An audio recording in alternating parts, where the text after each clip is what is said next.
The House will be in order. The chair lays before the House a communication from the Speaker.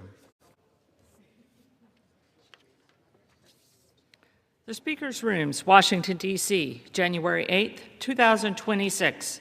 I hereby appoint the Honorable Tony Weed to act as Speaker Pro Tempore on this day.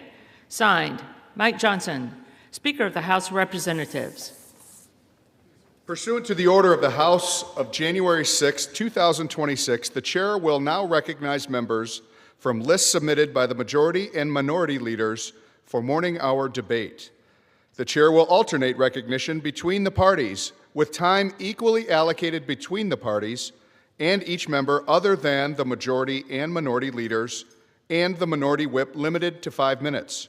But in no event shall debate continue beyond 11:50 a.m. The chair now recognizes the gentleman from California, Mr. McClintock, for 5 minutes.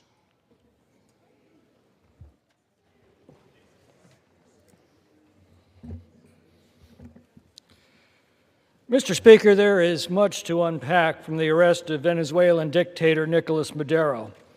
Above all, there is the stark contrast between the American socialists who are bitterly denouncing the ouster of this socialist dictator and the masses of ordinary Venezuelans celebrating their deliverance from him. Socialism under Chavez and Maduro utterly destroyed the prosperity and freedom of Venezuela, reducing it from one of the wealthiest nations in the world to one of the poorest. Like all socialist regimes, the Chavistas depend on brutal intimidation, terrorism, and violence to maintain their grip on power.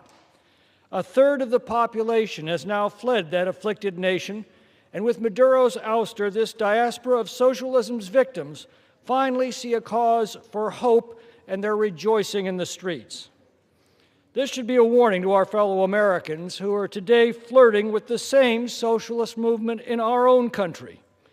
It has long been foretold that when socialism comes to America, it will come as a smile. Venezuelans are not the first to be seduced by the siren song of a benevolent, all-powerful government, but like every people who have blundered down that road, they awakened one morning to find the benevolence was gone and the all-powerful government was still there. Let that be a lesson to our misguided countrymen. This should also be a warning to our adversaries around the world that the Monroe Doctrine has been revived and that America is again willing and capable of defending the new world from the intrigues of the old. Every thug and despot around the world has new reason to fear the ancient warning, sic semper tyrannis. As the President acted within his inherent authority as Commander-in-Chief, well, the federal courts have already answered that question time and again, including the attacks on Libya by Obama and the arrest of Noriega by Bush. They've consistently ruled that these nearly identical precedents were within the prerogatives of the President, and the Congress just as consistently has acquiesced.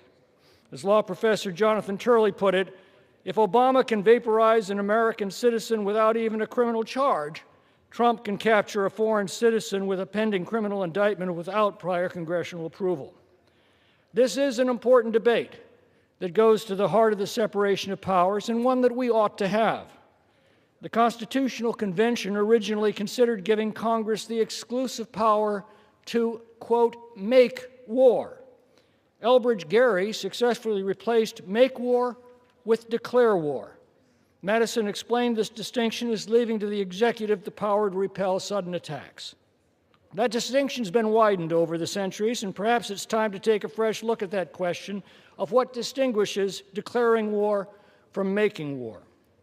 In 1847, Congressman Abraham Lincoln addressed this very point and unsuccessfully argued that once the executive initiates a hostile act against a foreign power, it has in fact declared war by giving that power casus belli.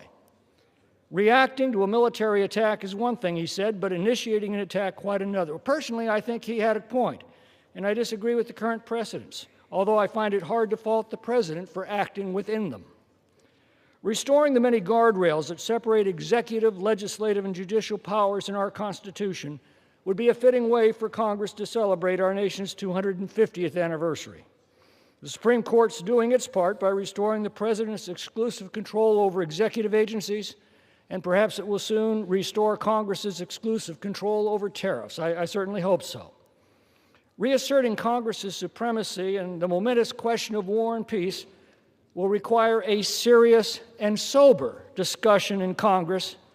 But when I hear the hyperbolic and hyperpartisan rhetoric of the Democrats in this House with their hatred of Donald Trump dripping from every word, I fear that discussion must await calmer times, cooler heads, and wiser voices. In the meantime, let us rejoice in the fruits of this action: the removal of the worst despot in the Western Hemisphere, the revival of the Monroe Doctrine, the ejection of malignant powers insinuating themselves into Latin America, the unmistakable warning to tyrants around the world that America is back, the triumph of American arms, and most of all, setting the stage for the return of liberty, justice, and prosperity to the people of Venezuela. I yield back. The chair recognizes the distinguished gentleman from Maryland, former leader of the minority party, and our dear friend Mr. Hoyer, for roughly 5 minutes.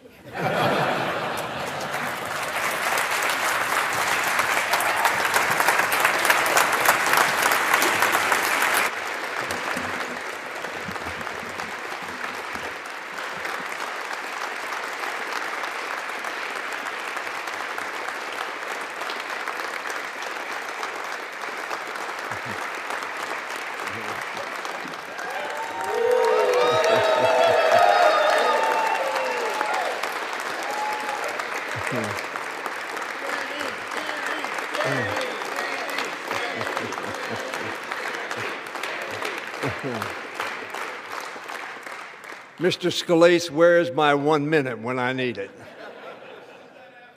Mr. Speaker, my dear and close friend Steve Womack, Madam Speaker, thank you for being here. My colleagues, my dear friends, Mr. Scalise, the Majority Leader, and Mr. Emmer, the Majority Whip, thank you for being here. Mr. Speaker, I rise today with obviously mixed emotions and reluctant conviction. There's a true story I've told many times over the past 60 years. It's about a young man, myself, who was a student at the University of Maryland, College Park, just a few miles from this place. As a freshman, like many young people, I lacked a vision for my future. I nearly flunked out of college and didn't even enroll in the 1958 fall semester. Fortunately for me, I re-enrolled the following spring. There was a spring convocation, April 27th, 1959. Classes were canceled from 11 a.m. to 1 p.m. so that we could all go hear the guest speaker. Frankly, I had planned not to attend. However, I was walking up the hill near Coldfield House, where the event was located, and I saw our guest drive up in a 1958 Pontiac convertible. That, Mr. Speaker, was a cool car. So cool that I decided to go to this convocation. That walk was my road to Damascus. It changed my life. The speaker was John F. Kennedy. In his remarks, he urged us to do our duty in those days of world chaos. In particular, he charged us students to become more active in our communities. Nancy heard those same words. Like many hundreds of thousands of young people, I was deeply inspired by Senator Kennedy and his words. Jack Kemp, who was my colleague when I first came here, had a similar story. A week later, I changed my major from business to political science. 7 years later, in 1966, 5 months out of Georgetown Law School, I was elected to the Maryland State Senate. 15 years after that, in 1981, the voters of the 5th District elected me to the United States House of Representatives. I stand here now after some 60 years in public service, including nearly 45 years as a member of this House. I've won elections and lost a couple, celebrated triumphs and suffered setbacks, enjoyed friendships and endured hardships. As the song says, some days are diamonds, some days are stone. Happily, I've experienced more diamonds than stone. Shakespeare advised us all, this, above all else, to thine own self be true. And it must follow as night the day, thou canst not be false to any man or to any woman. In that vein, Mr. Speaker, I have decided not to seek another term in the People's House. I make this decision with sadness, for I love this House, an institution the framers designed to reflect the will of the American people and to serve as the guardian of their liberty and their democracy. Through the past 45 years, I have come to know many good, decent, patriotic members chosen by their neighbors to represent them. They come from both parties and all parts of the ideological spectrum. The Congress I entered in 1981 was somewhat different. Most Republicans and Democrats worked together in a collegial, productive way. The leaders of the House, Tip O'Neill and Bob Michel, fostered that environment. It was, of course, not a Congress without conflict. In the year to come, I will have much more to say about the issues we have grappled with and the ways this House has changed during my time. At the outset, I said that I spoke with reluctant conviction. That reluctance is because I am deeply concerned that this House is not living up to the Founders' goals. I urge my colleagues on both sides of the aisle to examine their conscience, renew their courage, and carry out the responsibilities that the first article of the Constitution demands. Only in that way can we ensure that our 250 years will be a preface to a stronger, brighter beacon in a free and principled democracy. A nation of laws, not of men. A nation respected around the world for its strength, certainly, but even more for the ideals it represents and the justice with which it acts. That effort must extend beyond this House. I fear that America is heading not toward greatness, but toward smallness, pettiness, divisiveness, lawlessness, and disdainfulness. We must respect and love one another. We must remember that we are not great or unique because we say we're great, but because we are just, generous, and fair. I hope that spirit can guide us the rest of this Congress, because I still have much I want to do in the coming year, not least of which is keeping the government open. To do that, we must send all our appropriations bills to the President in a bipartisan, timely fashion. There are many people I intend to thank in the coming months, but there are a few I will recognize now. First, to my family, which has borne much of the burden of my service. Stand up, family.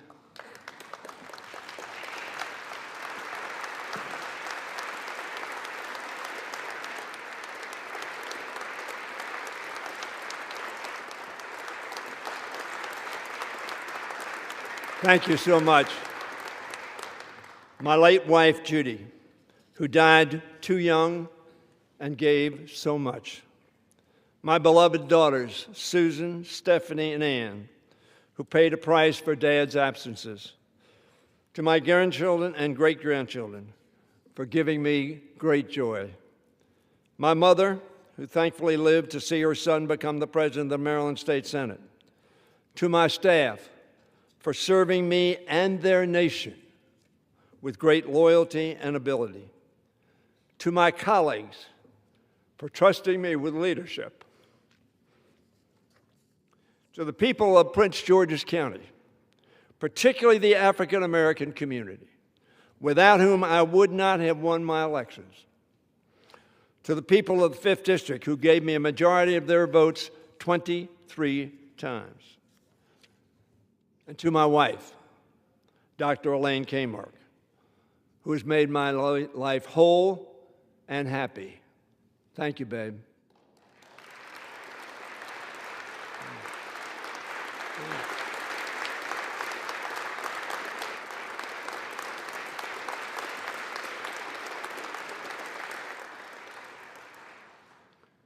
And to God for sending me down this road so many years ago that I call the road to Damascus. I want to thank all of my colleagues, extraordinary people, decent people, people whom their neighbors respect and sent them here. The only way you got here was your neighbors said they wanted you to represent them. Thank you all. Mr. Speaker, with tremendous gratitude, I yield back.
You've served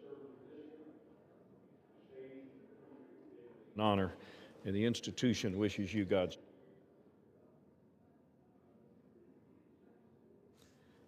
The chair recognizes a gentleman from Pennsylvania, Mr. Thompson, for 5 minutes. Well, thank you, Mr. Speaker. Before I get into my primary remarks I was going to rise for, I just want to reflect 18 years ago when I came into the House of Representatives, my staff, who had been on the Hill for actually a couple decades at that point, my chief of staff said, if there was ever a Democrat member of Congress that literally represents the term statesman, it's Steny Hoyer. And it truly is. He has not failed at that task, and so I just offer,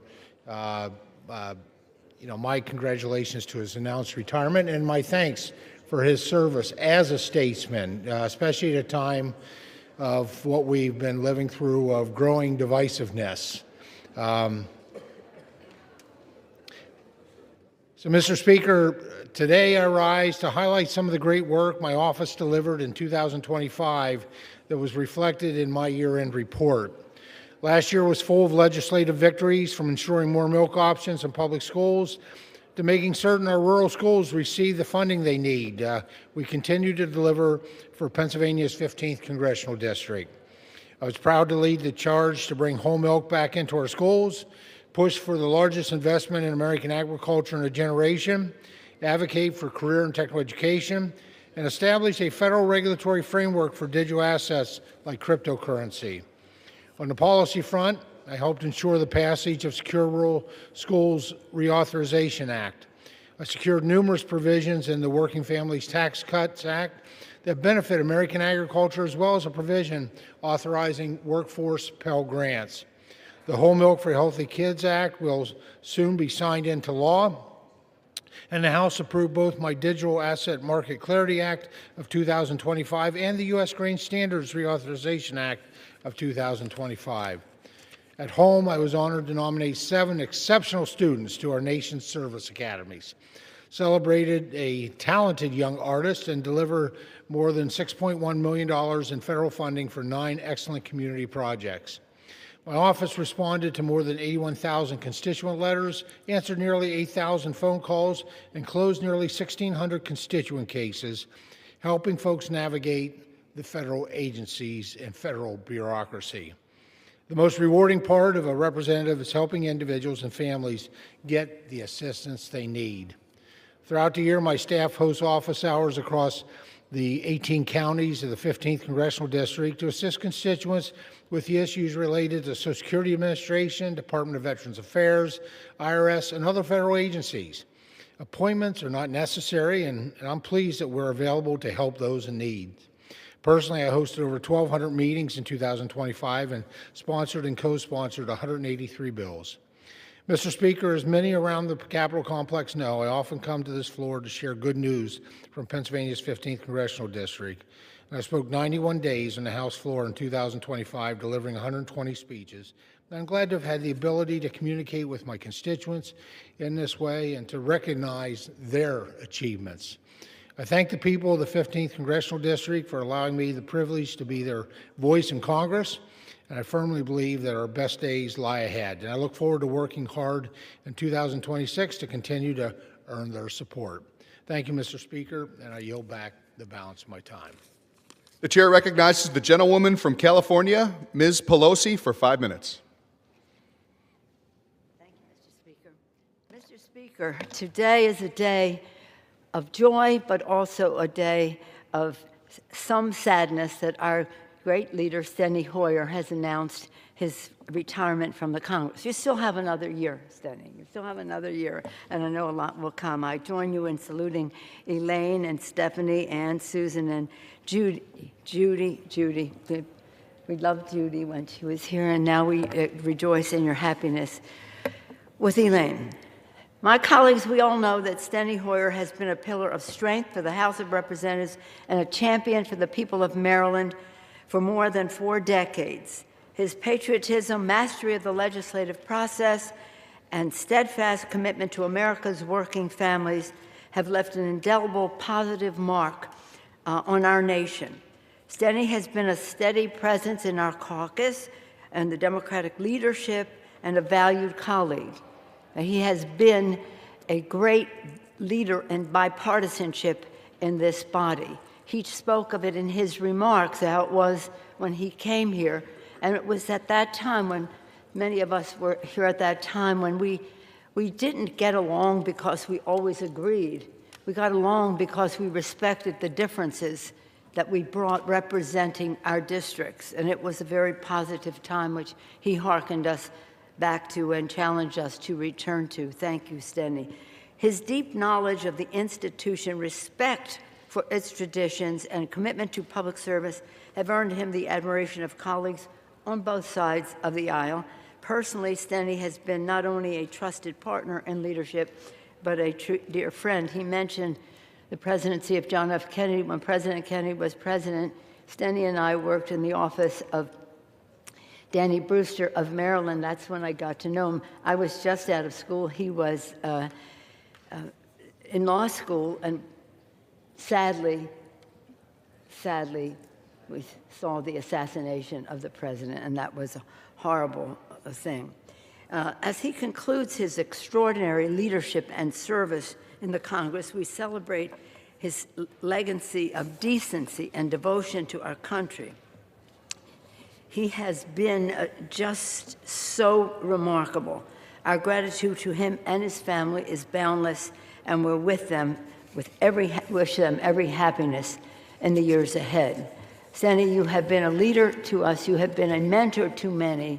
You have been really an example of leadership, and perhaps can be viewed as one of the most substantial, respected members of Congress in the history of this body. Thank you for your leadership. I yield back the balance of my time. The chair recognizes the gentleman from Arkansas, Mr. Womack, for 5 minutes.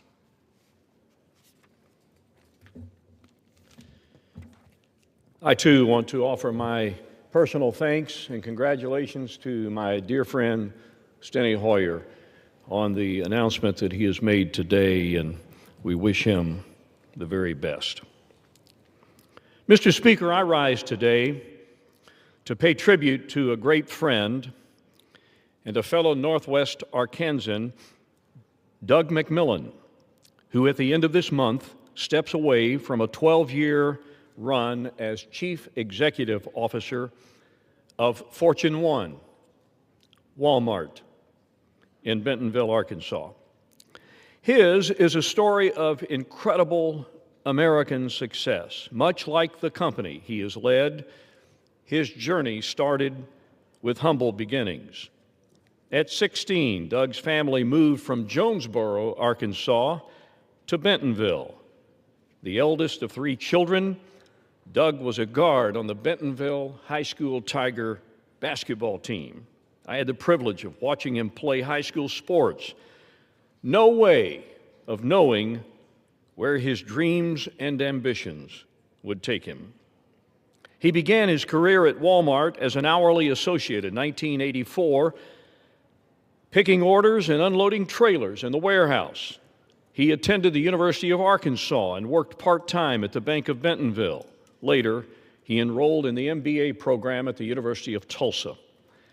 He later became an assistant manager at Walmart Store 894 in Tulsa, and that launched a career with the nation's leading retailer, with promotions to CEO of Sam's Club in 2005, Walmart International in 2009, and finally, CEO of the entire enterprise in 2014. With a market cap of $195 billion under his tenure, Walmart's value has increased by more than 350% and current market cap of around $900 billion. His leadership in the company's digitization and strong e-commerce platforms was a major shift for the company from a brick-and-mortar company to an omni-channel retailer. Supply chain automation in warehouses, major pay increases for hourly associates, all instrumental in his visionary leadership and success.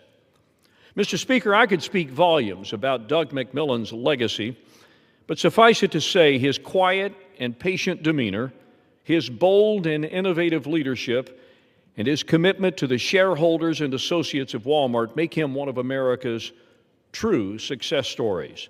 And not only that, but his spirit of charity and funding opportunities for young entrepreneurs and in health care for fellow citizens. I'm proud of what he's accomplished and the inspiration he's given to thousands of people who have had the privilege of serving under his leadership.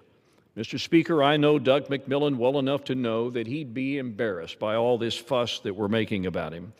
That's who he is, but this tribute is well-deserved. Few among us have lived the American dream like he has, and what a difference he's made. So Doug and Shelley, well done. I know I speak for a lot of people. Thank you for your example of selfless service and your commitment to helping your fellow man. Godspeed and enjoy a well-earned retirement. And with that, Mr. Speaker, I yield the balance of my time. The chair recognizes the gentleman from Arizona, Mr. Stanton, for 5 minutes. Mr. Speaker, I rise today to mark a solemn anniversary. 15 years ago today, Congresswoman Gabrielle Giffords was doing her job, holding a Congress on Your Corner event at a grocery store in Tucson, standing outside in the January sunshine, listening to her constituents, figuring out how she could help them. Then the unthinkable happened. In an instant, this moment of democracy turned into a tragedy. A gunman targeting Congresswoman Giffords killed 6 of our fellow Arizonans. Federal Judge John Roll, a dedicated public servant. Dorothy Morris, Phyllis Schneck, Dorwin Stoddard, beloved members of the community. 9-year-old Christina Taylor Green, born on September 11, 2001, a budding public servant who had just been elected to her middle school student council. And Gabe Zimmerman, Gabby's director of community outreach, who died doing the work that he loved. 13 others were wounded, including Congresswoman Gabrielle Giffords. She survived a gunshot wound to her head through sheer force of her will, exceptional medical care, and the unwavering support of her husband, Captain Mark Kelly. I worked closely with Gabby when she was in the state legislature and I served on the Phoenix City Council. She was a singularly talented leader, brilliant and tough as nails, with a rare gift for bringing people together. There is no doubt in my mind that if it were not for that day, Gabby Giffords would be sitting in the United States Senate right now, or the governor's office, maybe even the White House. We have seen the consequences when political disagreements metastasize into something darker. In the last few years, political violence has increased in frequency and intensity, and this violence has been directed at both Republicans and Democrats. Gabby Giffords herself has shown us the path forward. Despite a long and difficult recovery that continues to this very day, she has transformed unimaginable tragedy into courageous action. Through Giffords, the organization she co-founded with Mark Kelly, she leads the fight for a future free from gun violence. Not with bitterness, but with courage, determination, with hope. Her example stands as a rebuke to the cynicism that too often characterizes our politics. Gabby reminds us that we can disagree and disagree strongly while still recognizing the fundamental humanity in one another. We can fight for our principles without demonizing our opponents. On this 15th anniversary, we honor those who we lost by recommitting ourselves to the work that they believed in. A democracy where disagreement is not just tolerated, but celebrated. Where robust debate strengthens rather than threatens our institutions. And where every American can engage in civic life without fear. That is the America Gabby Giffords fought for then. That is the America she fights for now. And that is the America we must build together. I yield back. The chair recognizes the gentleman from Arizona, Mr. Ciscomani, for 5 minutes.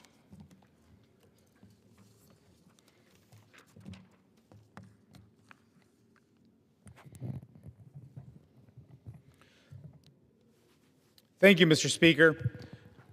I rise today to honor Brigadier General Keith Connolly, who sadly passed away on Christmas Eve. Keith lived a life defined by service, by family, and by purpose. He was married to his wife, Pat, for 65 years, and together they raised 4 children and were blessed with 9 grandchildren and 4 great-grandchildren, with another expected this spring. A devoted husband, father, and the friend, Keith chose a life of service to this country. He served with distinction for 33 years in the United States Air Force as a general officer and a fighter pilot, flying more than 4,800 hours and serving across the United States and overseas, including in Japan, Thailand, and Vietnam. He was awarded 2 Legions of Merit and 7 Air Medals for combat missions, primarily in the Pacific Theater.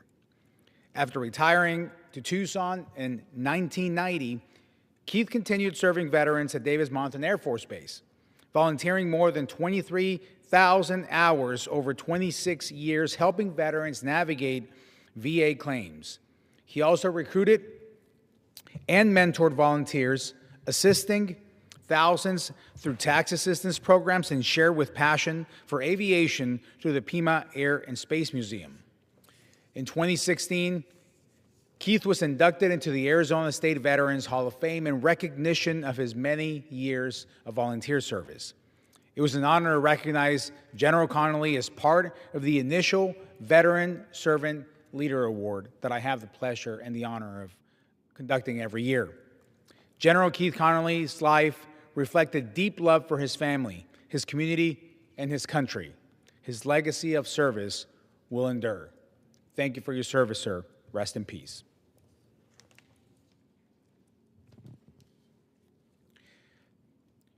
Mr. Speaker, I rise today to congratulate Micah Mountain High School's football team on winning the championship for the 2nd year in a row. Number 7, Micah Mountain Thunderbolts defeated number 1 undefeated Arcadia High School with a score of 42-17. Micah Mountain started the season 2-2 and ultimately finished 12-2. It was the first time a Southern Arizona school repeated as champions among the big school ranks since 1976 and 1977. Head coach and Micah Mountain assistant principal Jay Campos led the Thunderbolts to their 2nd consecutive state championship, and his first of this as head coaching the team. Evan Wheeler finished with 194 yards and 3 touchdowns, which earned him both offensive and overall MVP. Sergio Regata had an 18-yard pick six and was named the defensive player, the most valuable player. You've made your school and your community very proud. Thunderbolts, this is your victory. You earned it. Congratulations on yet another successful season. Congrats, champs. Mr. Speaker, thank you. I yield back. The chair recognizes the gentleman from California, Mr. Correa, for 5 minutes.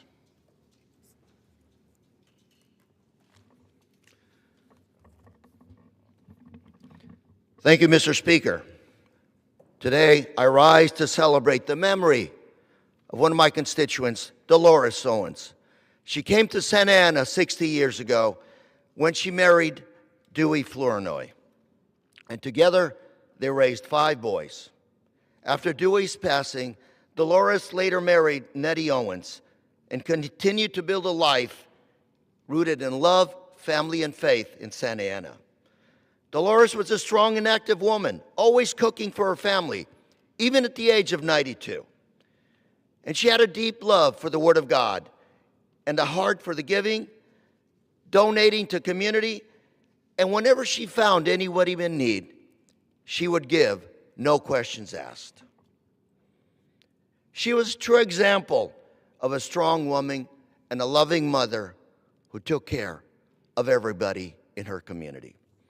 Our prayers are with her family. Thank you, Mr. Speaker.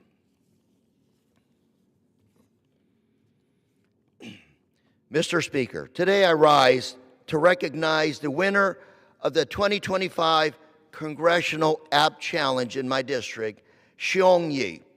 Xiong's app, Math Fluent, helps students understand math by transforming complicated equations into helpful, visualized stories.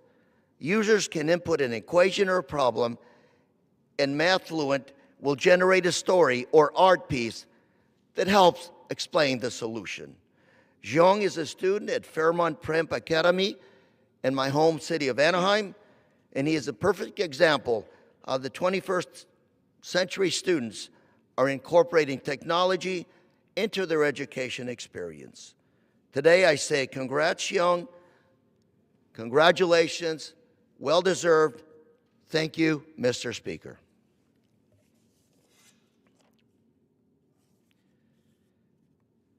And Mr. Speaker, 5 years ago, I was on this floor when insurrectionists stormed the Capitol to interfere with a peaceful transition of power. On this anniversary, I remember the brave Capitol police officers who put their lives on the line to protect not only members of Congress, but America's democracy. And today, in 2026, political violence continues to threaten the fabric of our society and of our country. I hope that as we reflect back on January 6th, we look at those memories as a lesson, that we have to stand together and we have to fight, not with violence, but with debate, looking at each other with understanding, the way we have done in this great democratic country for over 250 years. That night of January 6th, it was both Republicans and Democrats that came together after that insurrection that night to make sure we completed the peaceful process of power and make sure that democracy continued to reign in America. Thank you, Mr. Speaker, and I yield. The chair recognizes the gentleman from New York, Mr. Lawler, for 5 minutes.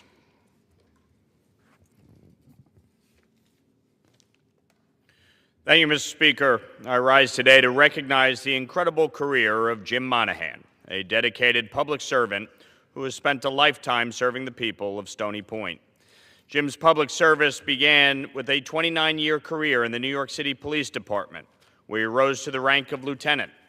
And from January 2016 through this past December, he served as the town supervisor of Stony Point, focusing on affordability for families and seniors and ensuring public safety. Before becoming town supervisor, Jim served for 2 years on the town board.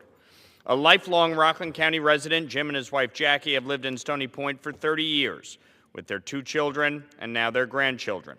Community and family remain central to his life. Jim and his wife are active parishioners at Immaculate Conception Church and have volunteered in community sports programs and nonprofits throughout the county. As Jim retires after a long career serving the people of Stony Point, Rockland County, and New York, I'm proud to recognize my good friend Jim Monahan for his many contributions to our community. May this next chapter be just as fulfilling as the last. Mr. Speaker, I rise today to honor the life of Anthony Adamo, Southern Region President of the Civil Service Employees Association, who passed away this week at the age of 46. Born in Flushing, Queens, Anthony graduated from New Paltz High School and began his career at SUNY New Paltz in 1999. Not long after, he stepped up as a union activist in CSEA's SUNY New Paltz Local, working as a shop steward and grievance representative, driven by his belief in standing up for the working people.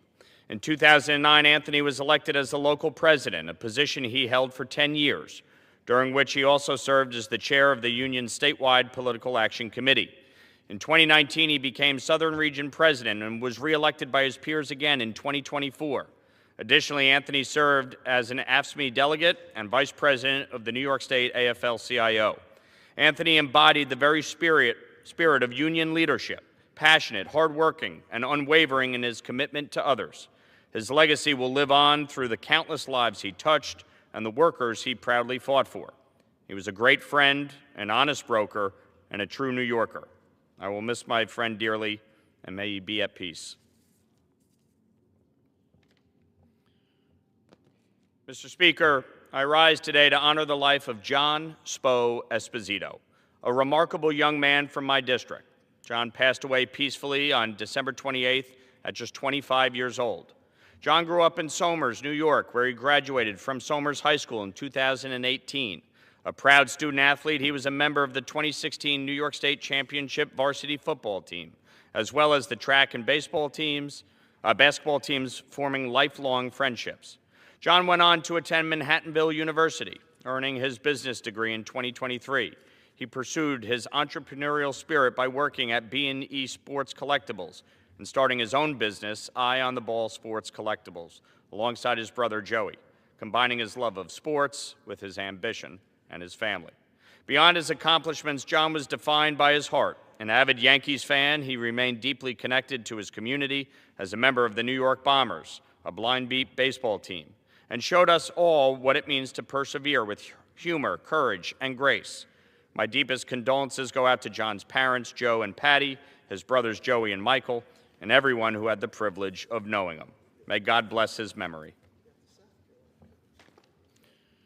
Mr. Speaker, I rise today to honor the life of Layla Elizabeth So, a remarkable young lady from Pearl River, New York, whose kindness and creativity touched everyone who knew her. Layla passed away on August 7, 2024, after a heroic 2-year battle with cancer. Layla grew up in Pearl River, New York. She attended Lincoln Avenue Elementary, Pearl River Middle School, and was a rising sophomore at Pearl River High School, where she earned a high honor roll. Layla excelled on the varsity bowling team, earning the Most Improved Player Award. She also participated in the Marine Science Club, enjoyed baking, and volunteered at the Pearl River Library. One of Layla's proudest accomplishments was being a founding member of Eagle Scout Troop 97G in New City. Her Eagle project, completed posthumously by Troop 97, transformed 10 55-gallon steel drums into decorative trash cans for the town of Orangetown and earned her the title of Eagle Scout after her final board of review, in which she also became a Life Scout. Layla's legacy reminds us that life isn't always numbered in years, but in the impact we leave behind. Though her time with us and in our community was far too short, Layla's ambition and kindness will endure. May her memory always be a blessing. Mr. Speaker, I rise to honor the life of an extraordinary Orangeburg resident, Peter Grossbeck, who passed away at the beginning of December due to 9/11-related illness. A proud Eagle Scout, a graduate of Tappan Zee High School and of Rockland Community College, Peter dedicated his life to serving others. After working as a technician for ITT in Antarctica, Peter began his career in public safety with the NYPD in 1984, serving as a patrolman in the 44th Precinct in the South Bronx. In 1990, Peter continued his career by joining the FDNY, where he was later assigned to Engine Company 3 in Chelsea and later transferred to Battalion 7, serving with distinction until his retirement in 2018. Peter devoted 45 years of volunteer service to the Blauvelt Volunteer Fire Company, serving as president, chief on 3 occasions, and an active board member, being awarded life membership in 2019. He was a loving husband to his wife, Lisa, for 32 years, a devoted friend, and a man who consistently put others before himself. I extend my deepest condolences to his family, his fellow firefighters, and all those who had the privilege of knowing him. May his memory be a blessing. Mr. Speaker, I yield back. The chair recognizes the gentleman from New York, Mr. Espaillat, for 5 minutes. Mr. Latimer, for 5 minutes.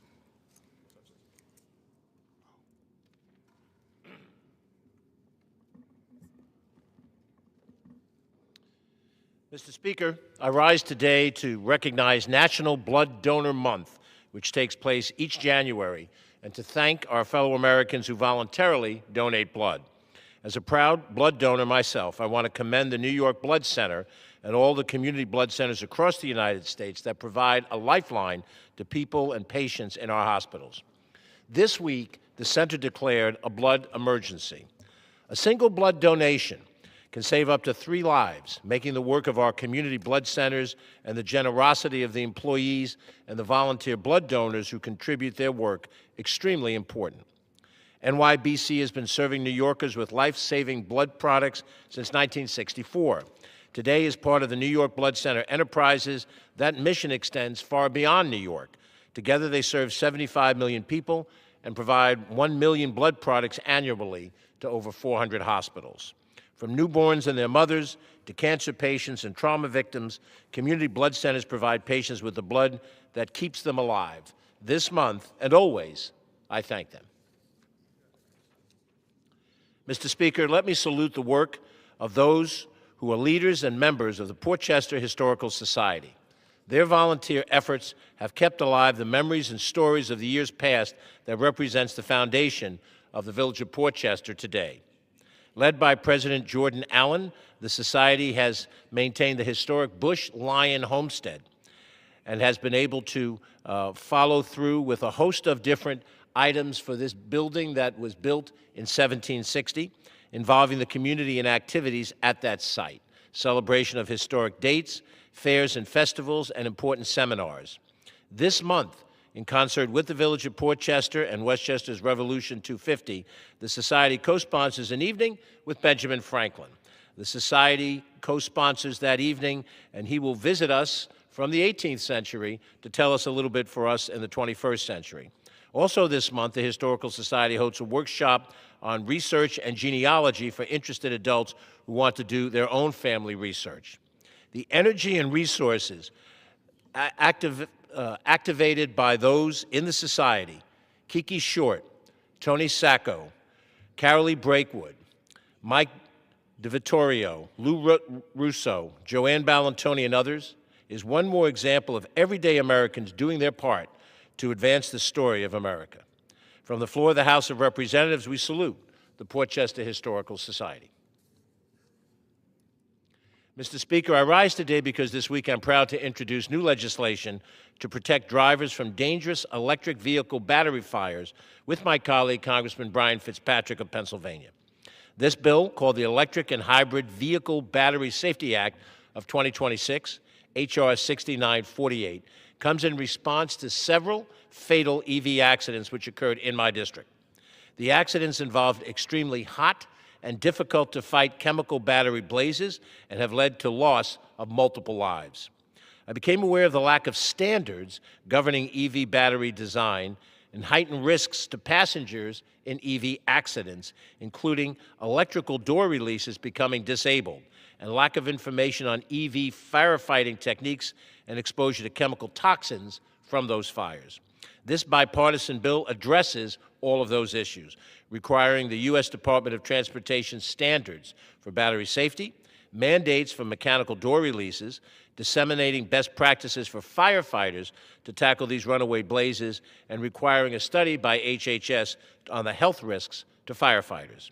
These new standards will help assure Americans that they are not taking unnecessary risks every time they get behind the wheel of an electric vehicle, and ensure our firefighters have the most current knowledge and protection to handle the latest in automotive technology. Thank you, Mr. Speaker, and I yield back. The chair recognizes the gentleman from South Carolina, Mr. Norman, for 5 minutes.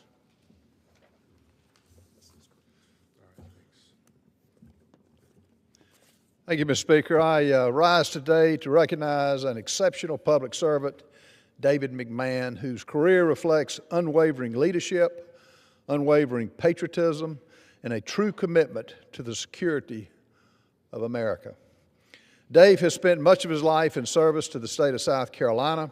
He grew up in Charleston and today oversees the TSA operations at the Charleston International Airport, along with 5 other airports all across South Carolina. He has served as a federal security director since January 2020, managing operations and directing security efforts all across our great state. Dave's record of service is both extensive and it's remarkable. He has served as an honorary commander with the Coast Guard Base Charleston through the Joint Base Charleston program and has made equally significant contributions to national security policy through service and working on various groups. Dave has had a distinguished record of service, and prior to his time with the Coast Guard, Dave served as the Deputy Federal Security Director for Minnesota at the Minneapolis-St. Paul International Airport. He also played a pivotal role as a primary field leader for Super Bowl 52. From Assistant Federal Security Director roles to Acting Director positions, Dave has consistently delivered strong leadership and results wherever he was placed. Notably, in the early days of the TSA, Dave helped federalize 6 airports while serving as a crisis management coordinator. His lengthy service record goes on. Prior to joining the TSA, Dave served more than 4 years as a deputy sheriff with the Dane County Sheriff's Office in Wisconsin. He also served our country for 12 years in the United States Army, a tenure which included a combat tour in Saudi Arabia and Iraq, and with the 101st Airborne Division. His military roles included criminal investigator, patrol supervisor, SWAT sniper team lead, SWAT police sniper instructor, and military police officer basic instructor. Dave also taught criminal justice for Central Texas College while stationed in Okinawa in Japan. Dave's life is one of truly defined by his service. His commitment to our community, to our great state, and to our nation has been unlimited. But above all, Dave's family has always been his greatest source of strength. Dave has been married to his wife, Jeanette, for over 39 years, and together they have raised 2 sons who continue to their father's proud tradition of service as members of the United States Air Force. Apart from his public service, Dave enjoys being with family and spending time outdoors. Dave McMahon is truly a man of strong character. At every moment, he has continually shown up with integrity, with professionalism, and with a commitment to making his community safer. He represents the very best of public service. On behalf of the people of South Carolina, I am proud to acknowledge that Dave McMahon, for his decades of service, his steadfast leadership, and the example he sets for all of those who follow in his path. As a father, as a soldier, as a public servant, and steadfast South Carolinian, his story is a reminder of the impact one individual can have when they devote their life to the security and well-being of others. On behalf of our great state of South Carolina's 5th Congressional District, thank you, Dave McMahon, and Godspeed in your well-deserved retirement years. Mr. Speaker, I yield back. The chair recognizes the gentleman from New York, Mr. Espaillat, for 5 minutes. Thank you, Mr. Speaker. Let us make 2 things clear today. The things that I think are eminently important and that perhaps could find consensus in this chamber, both sides of the aisle. In fact, I believe even most countries across the world would agree with those 2 things. Maybe even the United Nations and the Organization of American States could agree with that. And I'm confident even the Vatican could agree with that. And that is that Nicolás Maduro was not the legitimate president of Venezuela. And the Venezuelan people were not free nor prosperous during his corrupt regime. Here is another truth, Mr. Speaker, that in no way conflicts with this first one. The President of the United States must come to Congress before ordering a military engagement against any country. You cannot uphold the rule of law by breaking it. You cannot protect or abide by the Constitution by assaulting it. Again, there is no confusion between these 2 positions. Nicolás Maduro was not a legitimate president, and unauthorized military action is illegal without the consent of Congress. With Nicolás Maduro now in the rear-view mirror, we must look forward and craft policies that support a free and democratic future for Venezuela, and policies that return war powers to the United States Congress as enshrined in the United States Constitution. That is why I and the Executive Board of the Congressional Hispanic Caucus will propose the Congressional Hispanic Caucus membership a forward-looking framework for a democratic and stable Venezuela. As members of the Congressional Hispanic Caucus, we come from different nations in Latin America and the Caribbean. We are immigrants like myself, and many of the members also are ancestors that settled in places in these United States before the United States even existed, and everything in between.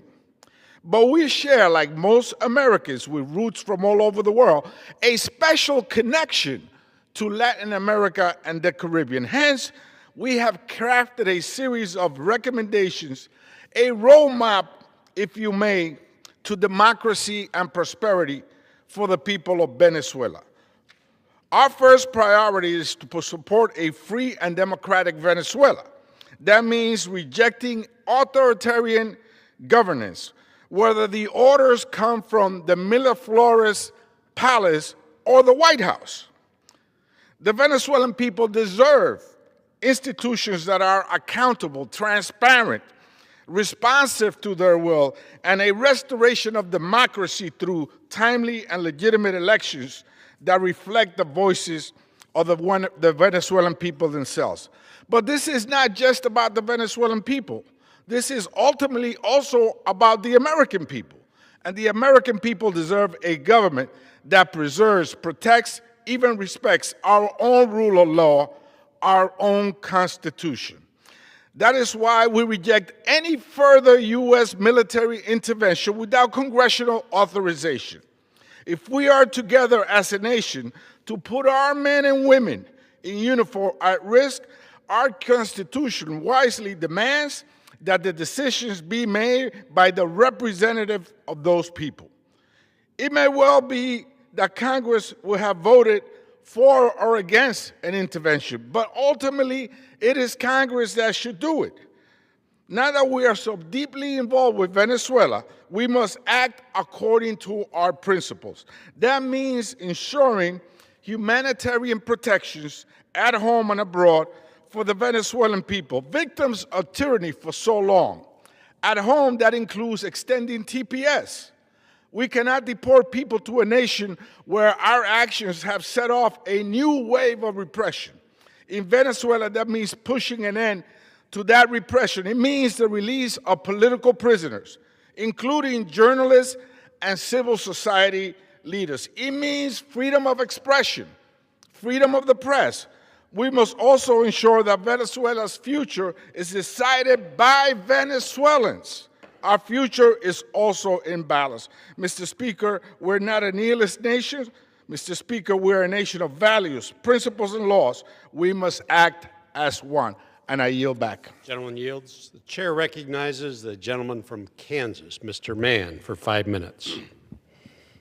Thank you, Mr. Speaker. Mr. Speaker, as we begin the second session of the 119th Congress, we should take a moment to reset our focus and remember why we are here. A new year and a new session brings new opportunities, but the mission remains the same.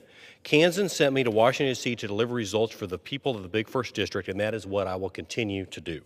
The Big First is home to farmers and ranchers who get up before the sun and work until the job is done. It's home to small business owners and families who balance budgets, meet payroll, and expect the same discipline from the federal government. Kansans are practical people. We believe in hard work, common sense, and accountability. We don't want excuses. We expect results. After President Trump's first term, the Biden administration inherited near record lows in inflation and an ag trade surplus of $6 billion. After 4 years of failed Democrat policies, we were left with a 21.5% increase in prices and an ag trade deficit of $40 billion. When a ship runs into an iceberg, it takes time to turn the ship around. You need to bail the water, repair the planks, and restart the engine before you can fully correct course. Fortunately, thanks to the leadership of President Trump and Congressional Republicans, we are back on track and moving away from the iceberg that was the President Biden's administration. Over the course of the first session of this Congress, we made important progress for Kansans. We pushed back against burdensome regulations that drive up costs for Main Street. We worked to strengthen American energy production so families can afford to heat their homes and fuel their vehicles. We advanced policies that support agriculture producers in rural communities and restored the rule of law at our border. And most importantly, we cut taxes for working families, giving the average Kansan $2,200 more per year in take-home pay beginning this month. That work matters, and I'm proud of the progress that we have made, but after the damage done by the previous administration, there's much more work to do. That is what this second session must be about. For Kansans, this starts with agriculture. Farmers have been facing higher input costs, tighter margins, and growing uncertainty since 2021. They need predictability, risk management tools, and a strong farm safety net. Completing a farm bill that reflects the realities on the ground is vitally important, and I will be continuing to push for a fiscally conservative 5-year farm bill that reflects the priorities of our producers to feed, fuel, and clothe the world. And while real wages are rising and inflation is nearing a 5-year low, there's more to be done to lower costs for families and small businesses. Washington regulations often hit Americans hardest in rural communities like the ones I represent. Common sense regulatory relief is not about cutting corners. It is about letting people work, grow, and innovate without unnecessary government interference. Energy is another area where House Republicans are working hard for the good of our nation. Kansans support an all-the-above energy strategy that prioritizes American oil, gas, biofuels, and renewables. This approach supports good-paying jobs, strengthens our economy, and keeps prices affordable. Green New Deal policies that pick winners and losers or ignore rural realities do not work in places like the Big First of Kansas, and this Congress has a responsibility to pursue solutions grounded in reality, not ideology. Finally, Congress needs to ensure that we continue good stewardship of hard-earned taxpayer dollars. Families in Kansas make tough choices every day, and they expect their government to do the same. Last year, we rescinded $9.4 billion in waste, fraud, and abuse found in federal programs, such as funding for Iraqi Sesame Street, electric buses in Rwanda, and LGBTQ programs in Uganda. Fiscal responsibility is not optional. It is a basic obligation that House Republicans are focused on each and every day in the 119th Congress. Mr. Speaker, the second session of this Congress is not about starting over. It is about following through. Kansans sent me here to stay focused on results, not political noise. I will continue working to make sure this body delivers real outcomes for the Big First District of Kansas and keeps its promises to the people that we serve. Thank you, Mr. Speaker, and I yield back. The gentleman yields. The chair recognizes the gentleman from California for 5 minutes, Mr. Costa. Without objection. Mr. Speaker, first I would like to say thank you to Steny Hoyer for an incredible career, for being a role model and being my friend. Always, always a class act. I also rise today to speak for the families who are forced to choose between groceries, rent, and health care because prices keep climbing. Affordability is equal to economic stability. Let me repeat that. Affordability is equal to economic stability. And Americans are wondering, they're struggling to pay for groceries, rent, gas, and health care. And so therefore, they are drowning under the cost while promises to lower the cost of living have remained unfulfilled by this administration. On day one, President Trump said he would put America first and lower costs. But instead, he pardoned violent insurrectionists, a mob who attacked this Capitol to overthrow a fair and free election, an attack that resulted in the deaths of 5 law enforcement officers.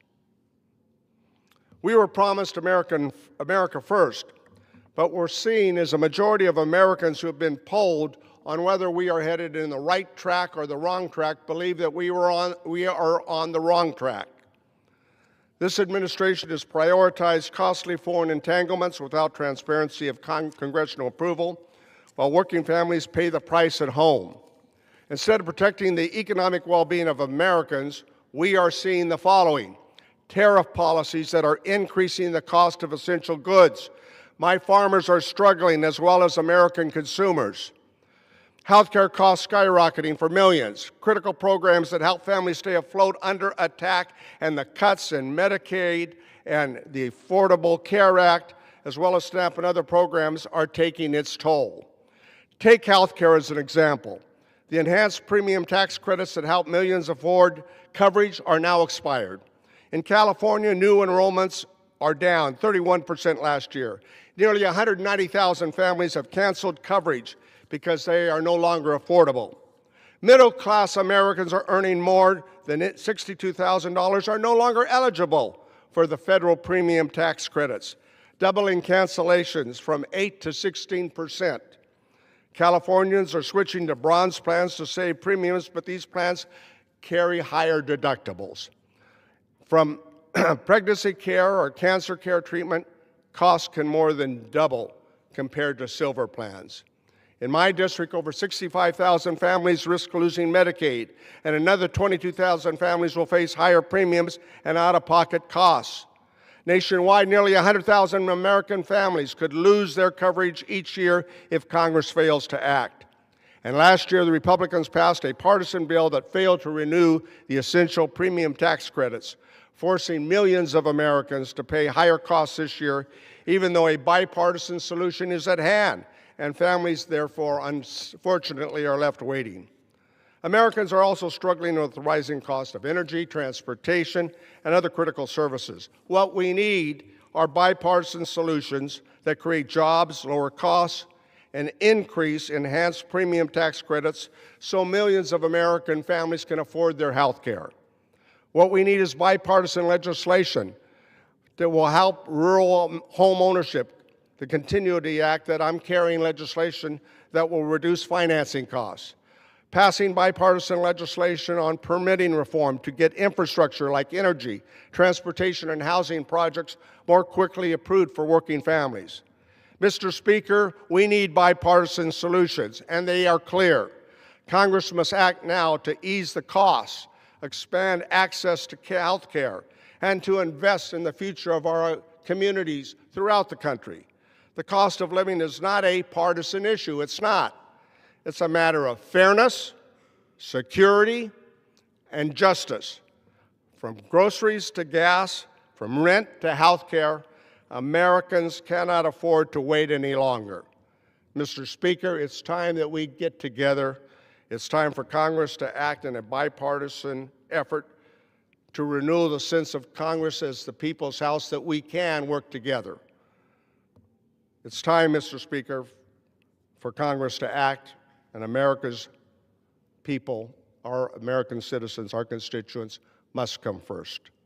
I yield back the balance of my time. Gentleman from California yields. The chair now recognizes the gentleman from North Carolina, Mr. Moore, for 5 minutes.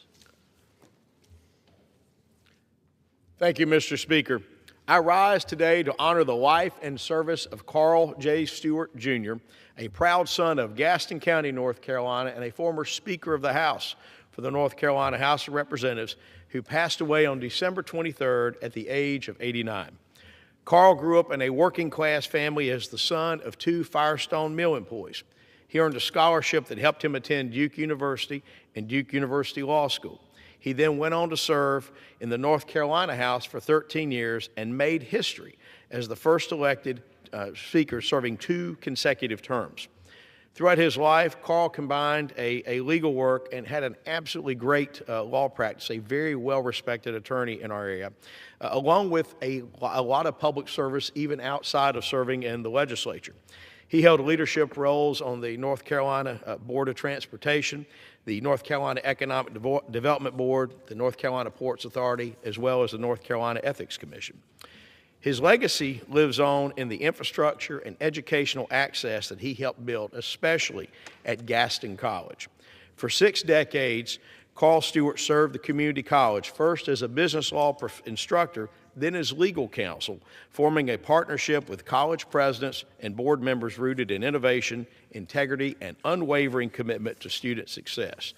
In every role, he focused on building a stronger North Carolina, and he really put in so much time to improve the lives of folks in Gaston County, whether it was education or other things, you name it, he was always there.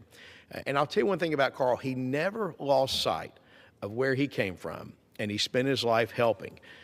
I got to know Carl when I was, even before I was Speaker of our State House, and I can tell you he was a great mentor, and he was somebody who loved nurturing folks who were coming up in public service and getting involved, and folks who really wanted to try to make our state a better place.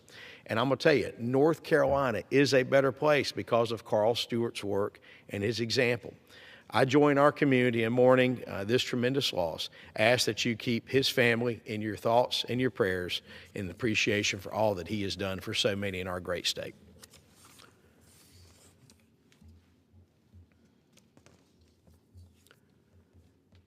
Mr. Speaker, today I rise to honor the life and service of Officer Michael Miles, who passed away unexpectedly earlier this week. He was a proud Marine, a loving father, and a dedicated police officer, serving the Charlotte-Mecklenburg Police Department for more than 13 years. He spent much of that time protecting and mentoring others in the Freedom Division. Before wearing the badge, he wore the uniform of the United States Marine Corps and served his country with honor. That same spirit of service guided him every day on the job and at home. His sudden passing is a heartbreaking loss for his loved ones, for his fellow officers, and for our entire community. Officer Miles leaves behind his partner Hannah and 4 children.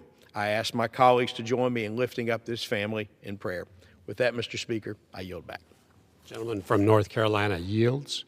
The chair now recognizes the lady from Massachusetts, Ms. Presley, for 5 minutes. Mr. Speaker, I rise today carrying the voices and the lives of the people of the Massachusetts 7th, whose survival depends on the Affordable Care Act tax credits. The grandmother skipping meals to pay for her prescriptions. The young mom lying awake at night wondering how she'll afford her baby's asthma inhaler if premiums go up. Families like Deborah's in Boston staring down premiums that will double while they care for loved ones, serve their community, and do everything right. These are not abstract numbers. These are real people with real lives and real fears about whether they will be able to see a doctor, fill a prescription, or keep their families healthy. In my district alone, 29,000 people will be forced to pay more for health care if Congress fails to act. And up to 35,000 could lose their coverage entirely. This is a shameful policy choice, and it is a choice by my colleagues across the aisle, and it is a violent one at that. Let me tell you more about Deborah. Her family buys insurance through the Massachusetts Health Connector. Right now, for a family of 5, they pay just over $1,000 a month. If these ACA tax credits expire, they'll pay nearly $2,000 a month for an even worse plan. And that doesn't even include their daughter, who is aged out of the plan, is underpaid at her job, and whose premiums they will have to help cover. Deborah told me they are fortunate they can afford it, but that affordability does come at a cost. Between paying for their premiums, their son's college tuition, and caring for her disabled sister, Deborah's husband, a dedicated public offender, now works weekends just to keep up. As Deborah told me, even work you love shouldn't require you to give up every day of your life just to survive. Mr. Speaker, Deborah's story is no anomaly. It is the reality for millions of families across this country, and this crisis did not happen by accident. No, this is manufactured, man-made. It was manufactured by an occupant of the Oval Office and a Republican Party that is hell-bent on making families poorer, sicker, hungrier, and less safe. The same party that was content to let these life-saving tax credits expire until Democrats had to force them to vote on a clean 3-year extension, the shame and the sham of it all. Dr. King once profoundly said, and his words still ring true today, of all the forms of inequality, injustice in health is the most shocking and inhumane because it often results in physical death. Mr. Speaker, healthcare isn't a nice to have. It is a fundamental human right. It is a matter of life and death. I urge my colleagues to do right by the people who sent you here and join us in passing this extension before it is too late. Mr. Speaker, I rise to congratulate the Massachusetts 7's very own Super Bowl champions, the Randolph High School Blue Devils. Showcasing electric offense and stifling defense, the Blue Devils shut out West Boylston at Gillette Stadium, capping off an undefeated season with another championship. These student athletes have made their school and families proud and proven to themselves and the Commonwealth that the town of Randolph has the talent, commitment, and the tenacity to succeed on and off the field. To Superintendent Stovall Herndon, to Principal Licorice, to Head Coach John Marshall, the players and the entire team, thank you for putting teamwork on display at the highest level, and congratulations on earning the Division VIII Super Bowl title. Go Blue Devils.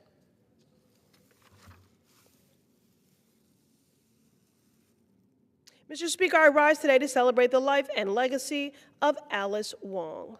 Alice was a civil rights and disability justice activist who called the question that changed the conversation. She stoked our consciousness, built community, and saved lives. She was a published author, community organizer, and a beloved friend. Alice was unapologetic in her pursuit of building a more just world and shining a light on issues society hesitated to address. She saw the humanity of everyone and spoke about intersectionality from her hometown to Capitol Hill to Gaza to the border. She affirmed that mutual aid was not a nice-to-have, but a lifeline.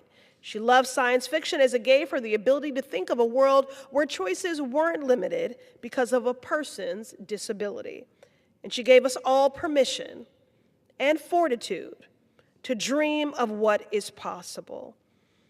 Alice, you are already deeply missed, and your legacy carries on. I yield back. The lady from Massachusetts yields. The chair now recognizes a gentleman from Florida, Mr. Bean, for 5 minutes.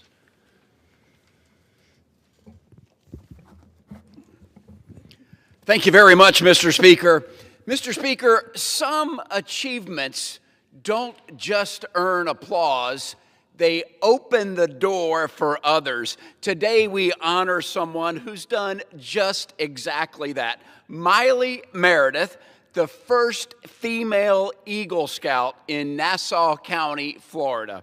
From Troop 9152 of Scouting America in Yulee, Miley has shown outstanding dedication, creativity, and a genuine commitment to serving others, qualities that earned her the rank of Eagle Scout. The accomplishment, Mr. Speaker, as you know, is impressive for any scout, but for Miley's achievement, it also marks an historic moment for our community, expanding what's possible for young women in Northeast Florida.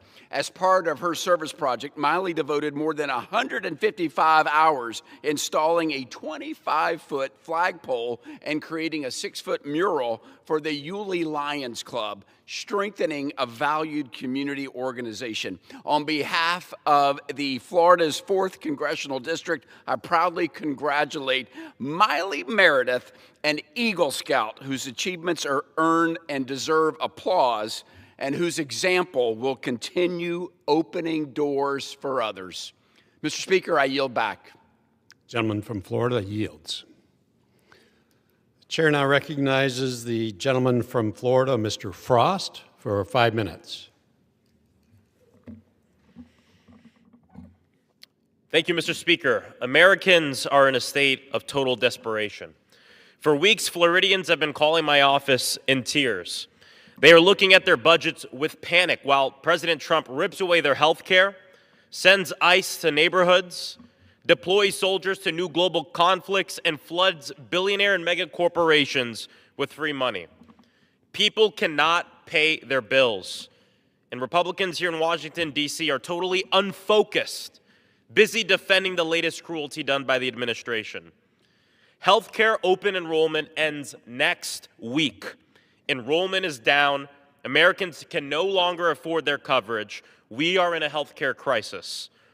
Democrats don't control the House. We don't control the Senate. We don't control the White House. But we still managed to get this bill to the floor to extend the Affordable Care Act tax subsidies. We are fighting with every tool, with every option we have to save health care for our people. I'm voting yes to get this bill passed this week. I encourage every single member of Congress, whether you're a Democrat or Republican, to do the same. And I say this as someone who represents a community in the state of Florida, the largest Affordable Care Act marketplace in the entire country.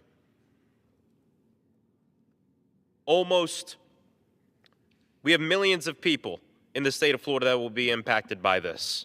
And I encourage everyone to vote yes. Mr. Speaker, I rise today deeply disturbed and distraught and angered by the shooting and the killing of Renee Nicole Good by an ICE agent that happened just yesterday in Minneapolis. This is a direct result of Trump's dangerous weaponization of our immigration system and federal law enforcement. This is the direct result of an agency that is so emboldened by the president that they truly feel like they can do anything with zero impunity and with zero accountability. It shows up in small ways, like when I showed up to tour an ICE facility in my own community and was asked by a federal agent in a very condescending way, "How old are you anyways?" To what we saw yesterday, which was the killing and shooting of a U.S. citizen in her own damn community. And then yesterday, on the Oversight Committee, my Republican colleagues voted no on a simple subpoena so we can get information documents relating to the murder of a U.S. citizen by a federal agent. And then my colleagues broke into this righteous debate. Let the process play out. Let DHS do their investigation. The agent gets due process. And yes, all persons in the United States are entitled to due process. You know who didn't get that due process? Renee Nicole Good. Because the agent was the judge, the jury, and the executioner in the middle of a residential neighborhood. You know, there was no process or due process before the administration that runs our nation labeled her as a domestic terrorist just minutes after this happened. We won't allow this president to gaslight us, and we won't allow this administration to lie to us about what we've seen before our very eyes. Not only am I going to vote no on any funding bills that gives this agency more resources to do this type of thing and terrorize our communities from the state of Florida to across this entire nation, but I'm going to continue to show up physically at bases of operation, field offices, detention centers, and the so-called Alligator Alcatraz to conduct oversight and work with our communities to keep our people safe. Renee Nicole Good was a mother of 3, had a daughter and a son aged 15 and 12, and a 6-year-old with her husband who tragically died in 2023. She was a devout Christian who participated in youth mission trips to Northern Ireland when she was younger. And according to multiple reports, she was a poet, a writer, a wife. She was a mother. She had lived most of her life in Colorado, briefly moved to Kansas to stay with her parents after her second husband, a military veteran who suffered from PTSD, died in 2023. And we'll honor her life with action. Of course, fighting to end gun violence, because what happened yesterday was gun violence, but also to fight to end ISIS campaign of terror on our communities and on our people. Thank you, Mr. Speaker. I yield back. Gentleman yields. Members are reminded to refrain from engaging in personalities towards the president. The chair now recognizes the gentleman from North Carolina, Mr. Davis, for 5 minutes.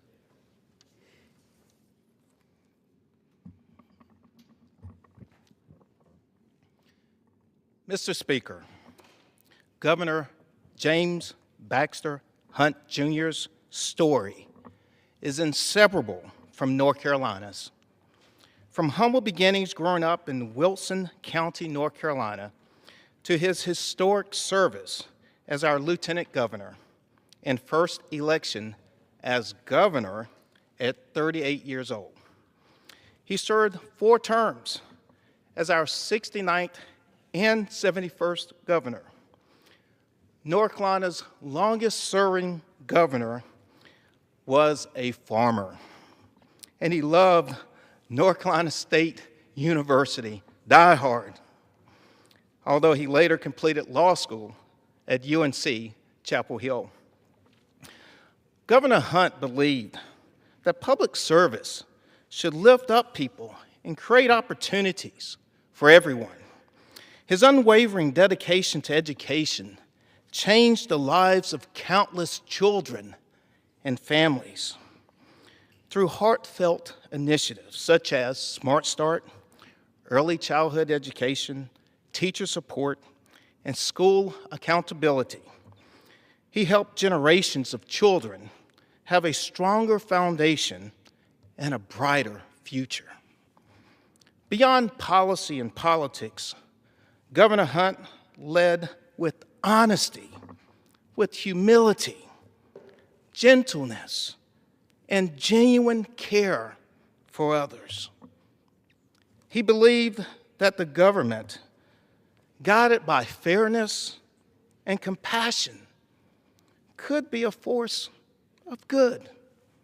His leadership modernized North Carolina's economy, strengthened its institutions, and elevated the state as a national leader in education and innovation. Throughout decades, bridging party lines and his unmatched energy, his influence defined an era. Governor Hunt was not only a dedicated public servant, but also a mentor, inspiring many elected and appointed officials. He was my constituent who didn't mind sharing his thoughts and, above all, sharing his support and encouragement. He was devoted to his family. His legacy of love and service lives on through his family that he cherished and those he inspired. Governor Hunt was admired, respected, and loved deeply by the people of North Carolina. His reach went beyond our state and made America stronger. And through his leadership, our nation saw the best of Eastern North Carolina. His vision, humble leadership, and faith that came from his days at Marsh Swamp Baptist Church and later at First Presbyterian Church of Wilson drove him. He passed away at 88 years old on December the 18th on his farm in Rock Ridge, where he grew up and lived with his beloved wife, Carolyn Joyce Leonard Hunt, for 67 years. Our governor and First Lady shared a deep, deep partnership built on love and friendship. He took great pride in his children's accomplishments, and especially seeing his daughter, Rachel, follow in his footsteps as our lieutenant governor.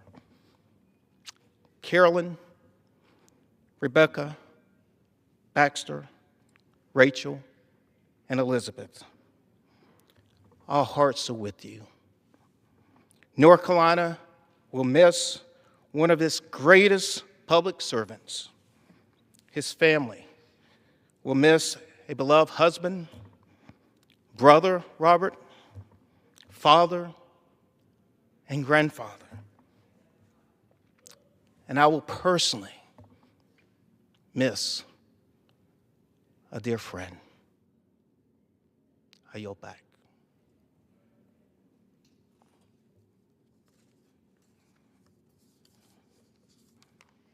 Gentleman from North Carolina yields. The chair now recognizes the lady from Michigan, Ms. Tlaib, for 5 minutes. I want to take a moment to honor the extraordinary life and legacy of Mother Peggy Noble. She was an inspirational leader and a champion for economic justice and for working families.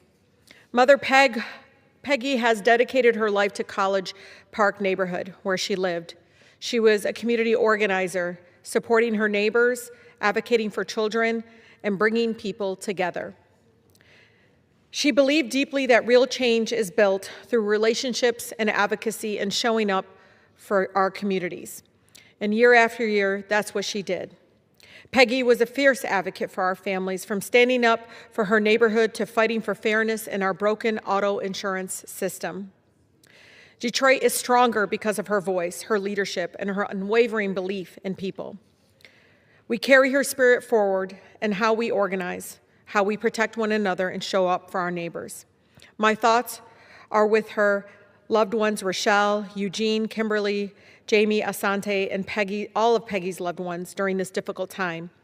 May she rest in power and in love. Mr. Speaker, we always seem to have money for war, to bomb countries, but we never have money for health care for our families. So here on January 1st, Republicans ended the Affordable Care Act tax credits and raised health care premiums for millions of Americans, our neighbors throughout the nation. This comes, of course, after Trump's big budget betrayal ripped health care away from 17 million Americans and cut Medicaid by nearly $1 trillion. But last year, though, Congress did approve a $1 trillion, almost nearly a $1 trillion dollars for the Pentagon budget, which just failed its 8th audit in a row.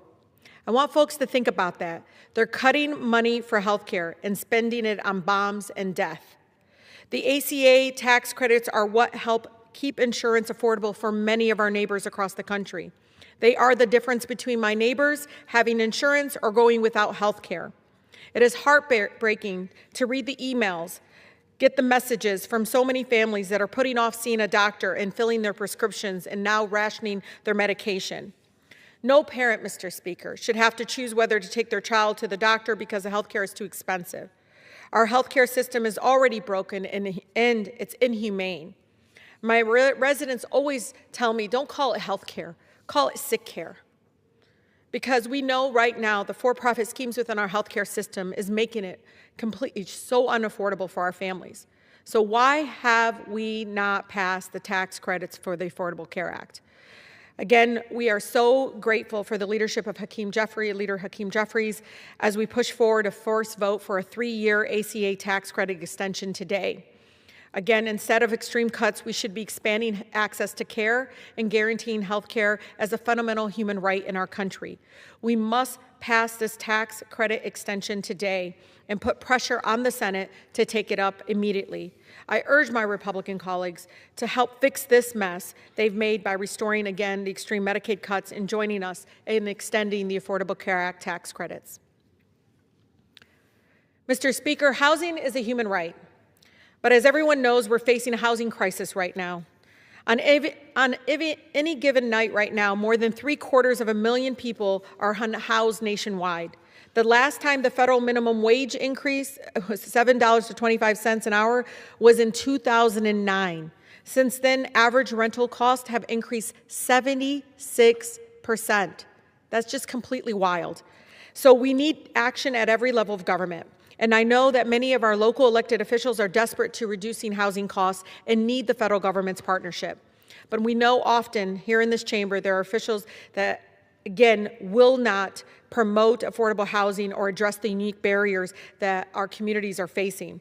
That's why I introduced the Housing Our Communities Act, and it's meant to address it immediately. This is part of a legislative package that passed out of the Financial Services Committee this past year. My bill directs HUD Secretary to establish a competitive grant program to support a wide array of affordable housing planning and implementation activities. For example, grants, Mr. Speaker, can support officials in crafting their own housing plans, updating zoning codes, and increasing the capacity to conduct housing inspections so that developments are completed faster and reducing project cost. I urge my colleagues to please support the Housing for the 21st Century package and provide policymakers and our local governments with the resources they need for affordable, real affordable housing in making it a reality. Thank you so much, and I yield. The lady from Michigan yields. Chair now recognizes the gentleman from Michigan, Mr. Huizenga, for 5 minutes.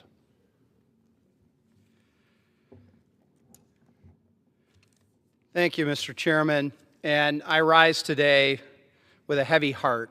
I have some prepared remarks, but I will also be speaking from my heart as well, because unfortunately today I am here to here to come and honor the life and legacy of my friend, former sheriff and fire chief, Dave Haverdink. Dave was a staple in Allegan County who dedicated his life to serving his community until the moment tragedy struck in the line of duty on December 23. Dave passed away on December 25, Christmas Day. He was there serving others as there had been an incident on a roadway, and unfortunately, he was struck and killed. I first got to know Dave while he was serving as a county commissioner and was running for sheriff of Allegan County. And while Dave excelled in both of those roles, in fact, he did 8 years, 2 terms as the sheriff, his service didn't stop there. Perhaps what Dave will be most remembered for was his astounding 51 years of service with the Hamilton Fire Department, including 40 of those years where he served as chief of the department. Prior to coming out to Washington, D.C., I had a chance to go and be with his family at a visitation. And I was touched and moved when his wife said to me, "You know that I pray for you, and Dave prayed for you, and everybody in Washington every single day." And it just speaks to the character of this family, as it's a time to be focused on them and supporting them. They still were thinking of others, including me and all of our colleagues here. Well, Dave undoubtedly had a tremendous impact on the Hamilton and all of Allegan County. His legacy, though, is going to be one as a husband and a father and a grandfather who loved his family deeply. My heart and prayers go out to his wife, Judy, his sons, Jeff and Tim, and the entire Haverdink family during this tragic time. This is a true loss. It's a loss not just for a particular community. It really is a loss for humanity. He is one of the good guys. He is one of those that put service to others above self. He is someone that focused on making sure that others were okay at every turn and didn't think about himself. So, Mr. Speaker, I ask that you join me in honoring the memory, life, and legacy of Hamilton Fire Chief Dave Haverdink with a moment of silence.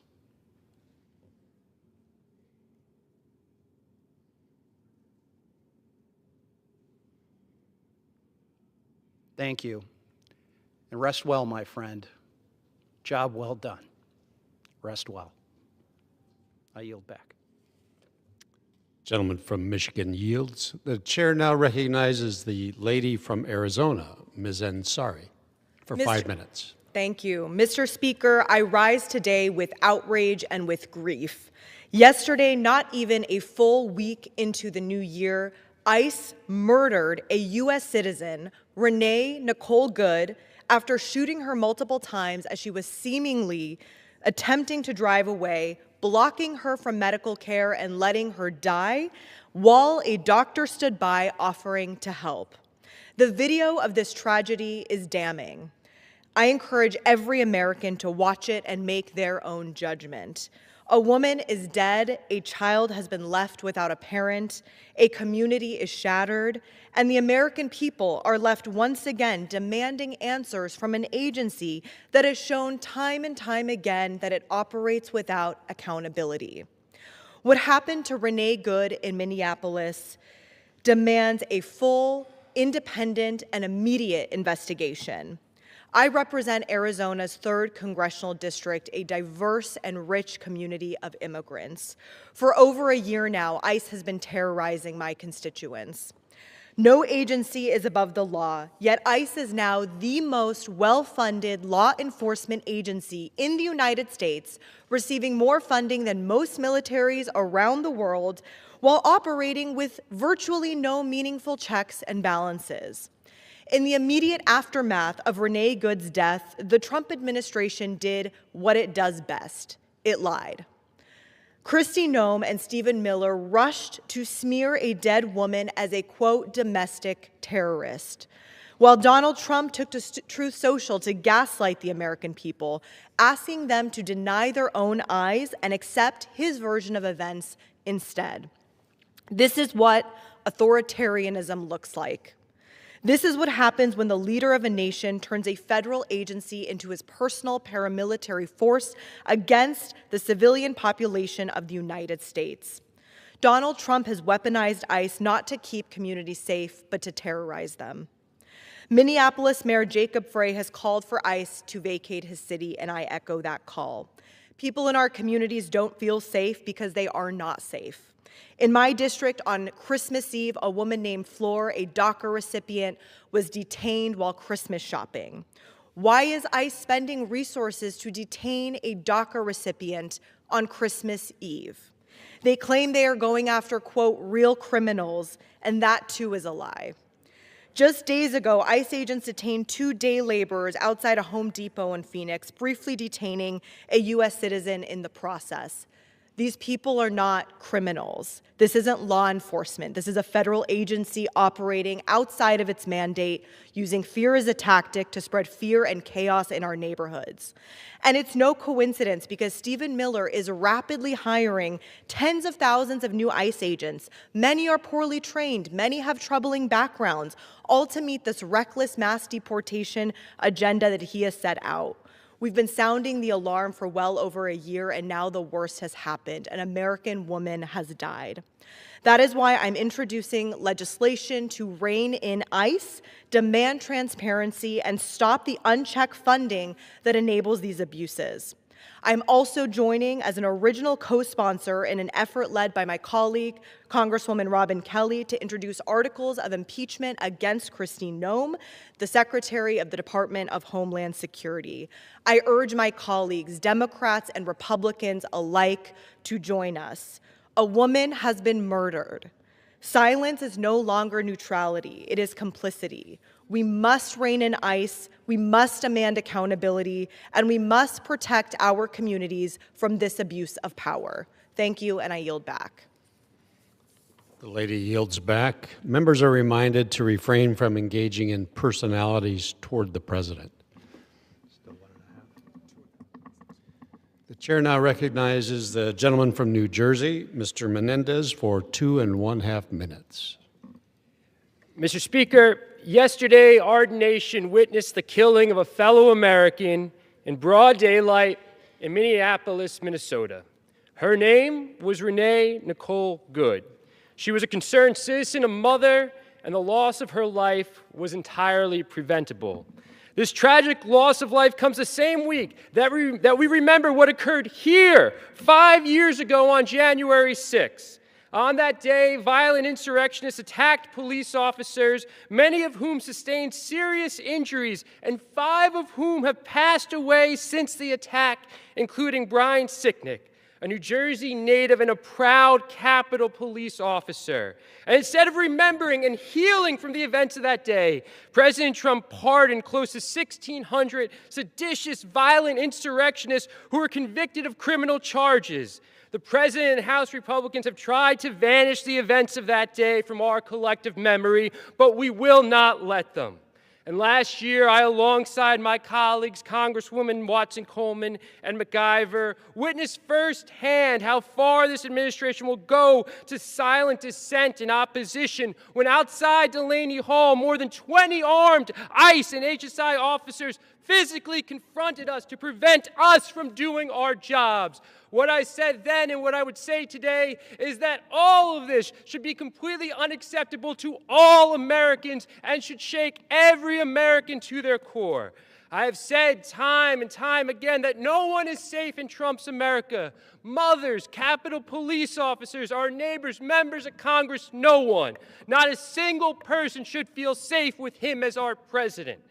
This administration's extreme agenda does not reflect the best of who we are as a country, but instead seeks to turn us against each other. We cannot allow that to happen. And in this moment, we must once again remember the House that in the recess arc of the until moral noon universe today. is long, but it bends towards justice.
The House will be in order. The prayer will be offered by Chaplain Kibben. Would you pray with me? Immortal and invisible God, speak to us this day your inimitable words of truth. While your wisdom has often seemed a mystery, hidden from us, you have freely offered it by your Spirit that we may receive and understand your gracious and generous gift. Reveal to us then what no eye has seen, nor ear heard, nor human mind conceive, that we may comprehend the things you have prepared for those who love you. Show us what our limited perspective keeps us from seeing, that you who created all things have designed a future for us that will grant us reason to hope in what we cannot see. Declare to us in words louder than the soundtrack of our culture that it will not have the final word. Remind us that as much as we think we know the way, the wisdom of the world will amount to nothing, for it is you who ultimately orders our steps. You have made clear, O God, that these promises are for those who love you. Search our hearts, O Lord, we pray, and find within us a thirst for your word and a desire of our love for you. To you, the only wise God, in whose name we pray, we give thanks. Amen. The chair has examined the journal of the last day's proceedings and announces to the House the approval thereof. The journal stands, pursuant to Clause 1 of Rule 1, the journal stands approved. The Pledge of Allegiance will be led by the gentleman from South Carolina, Mr. Wilson. Everyone, including our guests in the gallery, please join in. I pledge allegiance to the flag of the United States of America and to the republic for which it stands, one nation under God, indivisible, with liberty and justice for all. The chair will entertain up to 15 requests for 1-minute speeches on each side of the aisle. Thank you.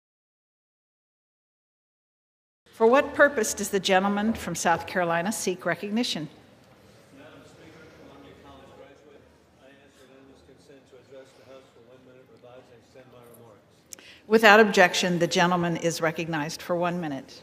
Thank you, Madam Speaker. Americans are grateful that last week, under the courageous leadership of President Donald Trump, Marco Rubio, Pete Hegseth, General Dan Kaine, Pam Bondi, and John Ratcliffe, that our professional military completed an inspiring legal operation to arrest Venezuela dictator Maduro and his wife. Dictator Maduro rigged elections and also operated a murderous drug-dealing regime. Drug cartels have killed hundreds of thousands of young Americans, and they've been damaged. The murderous axis of evil of war criminal Putin, Iranian and Cuban regimes, and the Chinese Communist Party are unraveling, exposing dictators with rule of gun, which invade democracies with rule of law.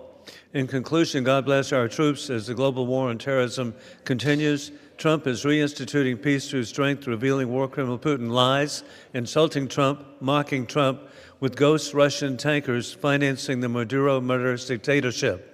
Our prayers for a speedy recovery for Dr. Jim Baird and his wife, Denise. I yield back.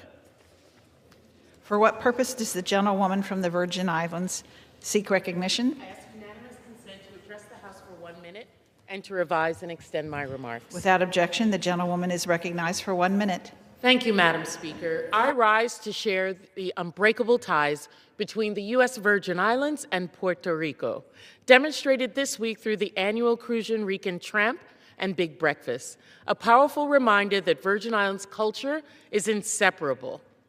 Puerto Rican immigrants began coming to the Virgin Islands in thousands in the late 1800s, cutting cane alongside Crucians whose ancestors endured the same cane fields. Families planted roots, building communities through the island and on St. Thomas. They established social clubs and created businesses. Spanish became our second language. Our children grew bilingual. Our families intertwined. Our kitchen became sacred ground where Kalaloo and Asopa Fungi sat beside Mofongo. Johnny Cake shared the table with Bacalatos. But before the migration to St. Croix were the boats of enslaved Crucians fleeing slavery by making the dangerous trips to Vieques and Culebra. This is infusion, it's family. Caribbean people who refuse to let colonial borders divide us, who recognize in each other the same bloodlines, the same determination to thrive. The Crucian Rican Tramp celebrates this truth. We are stronger together. I yield back. For what purpose does the gentleman from Guam seek recognition? Madam Speaker, I wish to address the House for 1 minute and revise and extend my remarks. Without objection, the gentleman is recognized for 1 minute. Madam Speaker, I rise today in honor the life and the service of Father Mike Crisostomo, a Catholic priest from Guam who devoted his life to caring for others and strengthening our island community. For nearly 3 decades, Father Mike, affectionately known as Poly Mike, served the people of Guam, offering guidance, comfort, and support in moments of both joy and hardship. He was known for showing up when people needed him the most, whether in times of celebration, grief, or uncertainty. His service extended beyond the walls of the church. He worked with families, the vulnerable, and those facing difficult circumstances, always with compassion and humility. Father Mike Crisostomo lived a life rooted in faith, service, and love of his community. Guam is in a better place because of his work, and his legacy will live on in the countless lives he touched. I yield back. For what purpose does the gentleman from New York seek recognition? Madam Speaker, I ask unanimous consent to address the House for 1 minute. Without objection, the gentleman is recognized for 1 minute. Thank you, Madam Speaker. To Madam Speaker Emerita, to Senator Mark Kelly, to the Arizona delegation, to all of my colleagues who are present here today. I rise on the 15th anniversary of the tragic mass shooting in Tucson, Arizona, that took 6 lives and injured 13 others, including our former colleague, our good friend, Congresswoman Gabby Giffords, an extraordinary American leader, who I'm pleased to say is here with us in the chamber today.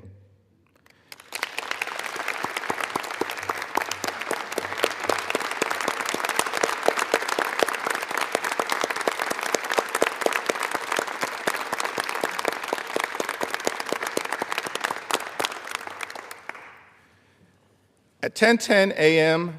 Mountain Standard Time in Tucson, Arizona, during a Congress on Your Corner event being held by Representative Gabby Giffords to serve her constituents, a gunman opened fire on this peaceful gathering.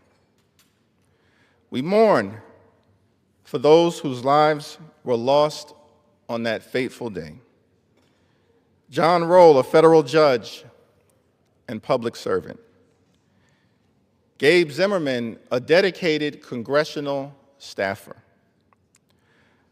A precious 9-year-old girl named Christina Taylor Green. And beloved community members Dorothy Dot Morris, Phyllis Schneck, and Dorwin Stoddard. At the same time, we're thankful to God for the survival, the resilience, the courage, the strength, the persistence of Congresswoman Giffords and all those who survived on that fateful day. Prior to this assassination attempt, Congresswoman Giffords served this body and the people of Arizona 8 with great distinction, dedication, and determination. Her policy interests were diverse, spanning from immigration, reform, economic opportunity, and promoting solar and clean energy. But after experiencing firsthand in the most horrific fashion possible the horror of a mass shooting, she refocused her efforts on ending the gun violence epidemic in America once and for all. We honor her and celebrate her for the transformational work that she has done in the years that have followed.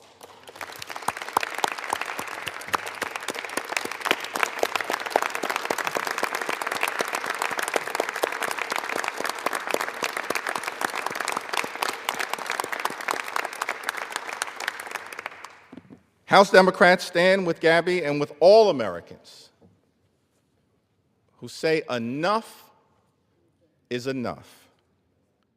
Enough with the gun violence epidemic being the leading cause of death for the children in this country. Enough with mass shootings being as frequent as the common cold.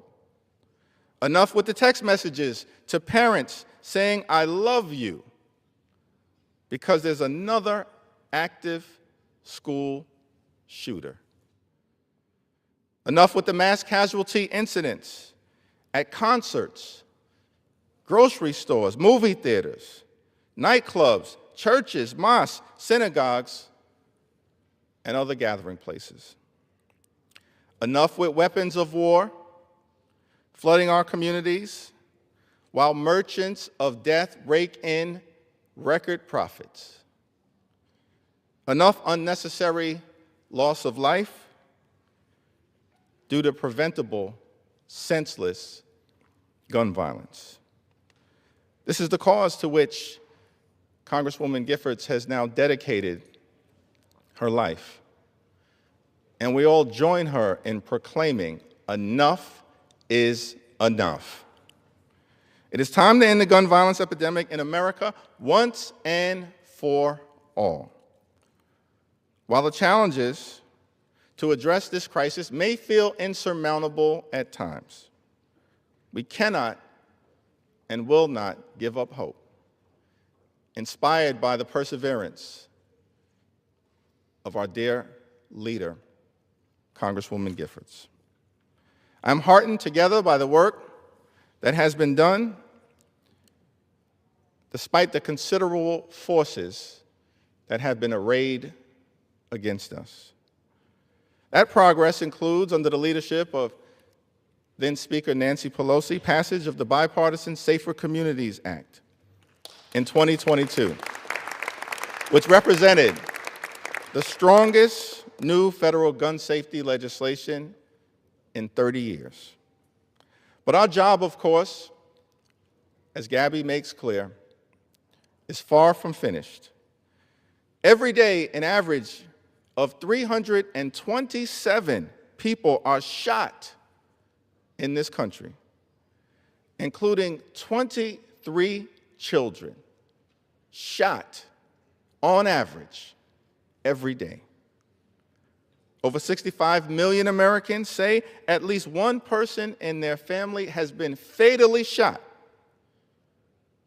Lives extinguished by gun violence in this country. There are 393 million guns in the United States of America, more guns than people. And law enforcement can't tell you where a majority of those guns are because of barriers that have been erected, keeping criminals protected. It does not have to be this way. We know there are common sense solutions to stop the gun violence and keep the American people safe. We can start by closing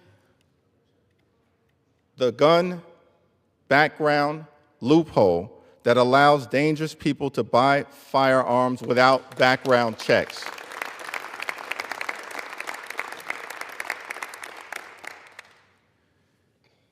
And we need to ban assault weapons in the United States of America. to prevent these weapons of war from continuing to destroy the lives of everyday Americans.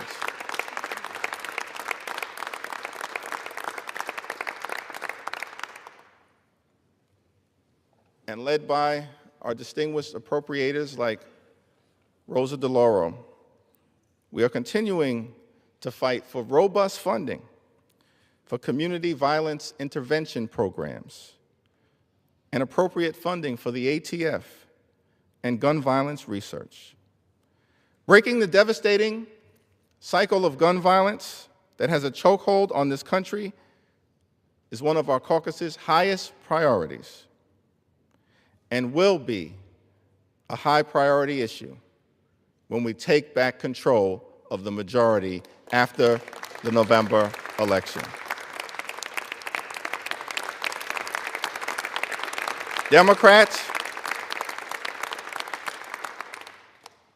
are continuing to maintain our commitment to keep everyday Americans safe from the scourge of gun violence. And we will not stop fighting for proven policies that we know will reduce gun violence in every community throughout our nation. I want to encourage my colleagues to support the resolution introduced by Congresswoman Debbie Wasserman Schultz to commemorate the tragic event that occurred on January 8th, 2011. And I want to once again thank our colleague, our fearless leader, our distinguished champion, Congresswoman Jeffries, for her presence here today on this solemn anniversary, and for her tireless, matchless, incredible advocacy to end the scourge of gun violence in the United States of America once and for all. Thank you, Congresswoman Jeffries.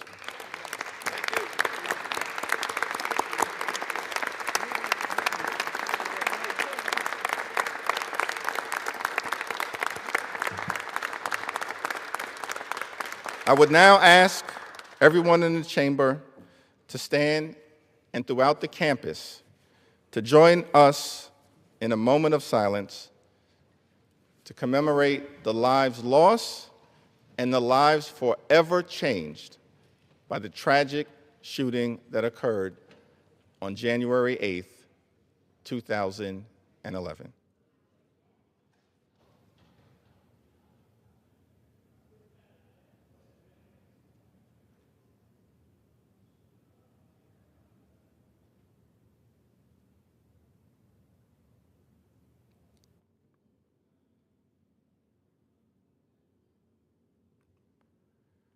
Thank you, and I yield back.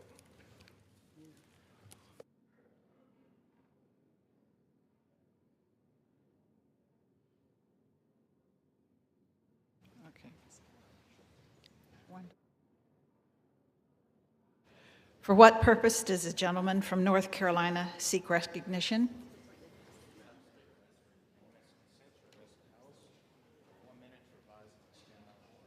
Without objection, the gentleman is recognized for 1 minute.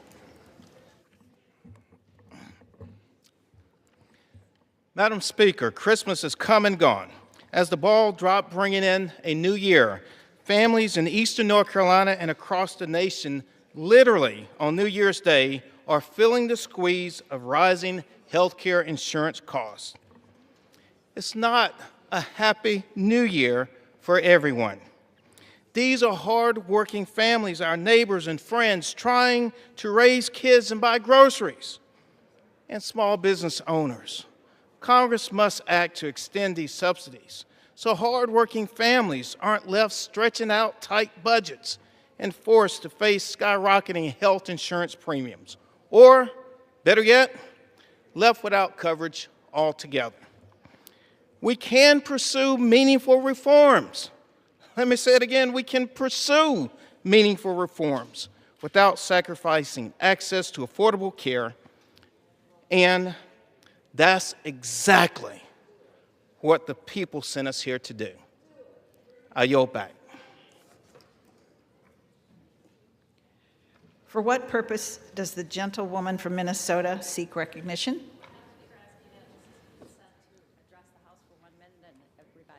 Without objection, the gentlewoman is recognized for 1 minute. Mr. Speaker, thousands of Minnesotans and millions of Americans are facing unaffordable health care costs. Because of their cruelly named One Big Beautiful Bill and Speaker Johnson's refusal to act, the Republican majority is creating a health care crisis that will literally dismantle American public health. Americans are being forced into crushing medical debt, are in danger of losing their closest hospital, clinic, or emergency room. And as a doctor, I worry for the patients delaying their care and for clinics and hospitals already struggling to meet the needs of their community. As a Minnesotan, I am heartbroken for my state. Minnesotans have suffered immeasurable loss following the tragedies of recent months.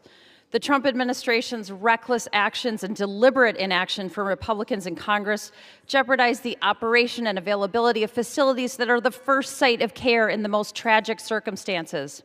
I have a responsibility to be abundantly clear, Mr. Speaker. The consequences of inaction and ignoring hospitals, doctors, patients, and your own constituents will be catastrophic. The price of failing to deliver affordable health care isn't losing elections.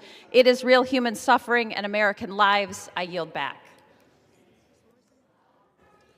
For what purpose does the gentleman from New York seek recognition? Madam Speaker, I ask unanimous consent to address the House for 1 minute and to revise and extend arguments. Without objection, the gentleman is recognized for 1 minute. Thank you, Madam Speaker.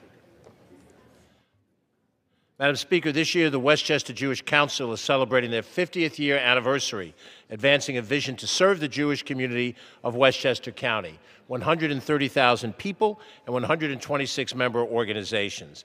Led by President Michael Middleman, the board of directors, and the talented professional staff headed by CEO Elliot Forsheimer, the WJC has sponsored and organized public programs from Holocaust remembrance to Passover celebrations and gatherings.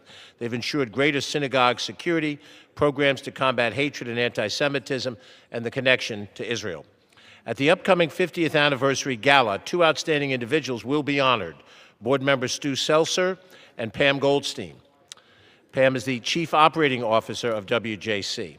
Stu, a Mamaroneck resident, is a professional in brand licensing and partnership marketing, president of a firm dominant in that field. Along with serving as NYU adjunct professor, he's active in his local community and of the Westchester Jewish Center. Pam has a long record of activism and volunteerism as a member of Temple Israel Center, active PTO leader and parent at what is now the LaFell School, and important nonprofits such as the Breast Cancer Foundation and the Pediatric Cancer Foundation. Friends and colleagues of Stu and Pam will join in the celebration of their accomplishments and the 50-year accomplishments of the WJC. From the floor of the House of Representatives, we salute the Westchester Jewish Council. Thank you, Madam Speaker, and I yield back. For what purpose does the gentleman from New York seek recognition? I ask unanimous consent to address the House for 1 minute and to revise and extend my remarks. Without objection, the gentleman is recognized for 1 minute. Thank you, Madam Speaker. I rise today to celebrate Don Stevens, the legendary voice of the Rochester Americans, as he calls his final season behind the microphone. For 4 decades, Don has called over 3,300 games for the Amerks and became the longest tenured play-by-play broadcaster in American Hockey League history. From Calder Cup runs to cold weeknights downtown, he has been the soundtrack of winter in Rochester, calling games from a press box at the Blue Cross Arena that now proudly bears his name. Known as the Dean of AHL Broadcasters, a member of the Rochester Americans Hall of Fame, and a 2-time winner of the James H. Eller Award for Media Excellence, Don has served in roles from Public Relations Director to TV host and founded the AHL Broadcasters and Writers Association. Don, we thank you for the memories, the excitement, and for making Amerks hockey sound like home. I wish you the very best in your well-earned retirement. With that, Madam Speaker, I yield back. For what purpose does the gentleman from New Hampshire seek recognition? I ask unanimous consent to address the House for 1 minute. Without objection, the gentleman is recognized for 1 minute. Thank you, Madam Speaker. I rise today because the House has a critical opportunity to support families and small businesses who are struggling to afford health care for 2026. I'm thinking of the parents I've talked to who will drop coverage for their families because their premiums are doubling and tripling, the nonprofits who won't be able to cover employees anymore, the manufacturer that's now paying more for health insurance than most of their raw materials. The impacts of this healthcare debate are real and they're immediate. And this week, Congress can solve the problem and actually make people's lives better. Everywhere I go across New Hampshire, I hear the same thing. Money is tight, and people are worried about their futures. The millions of families who rely on the Affordable Care Act tax credits for health insurance have waited long enough for Congress to do the right thing. So I urge all my colleagues to support this legislation to ensure that hardworking Americans can maintain their coverage and have the health and financial security that they deserve. I yield back. For what purpose does the gentleman from California seek recognition?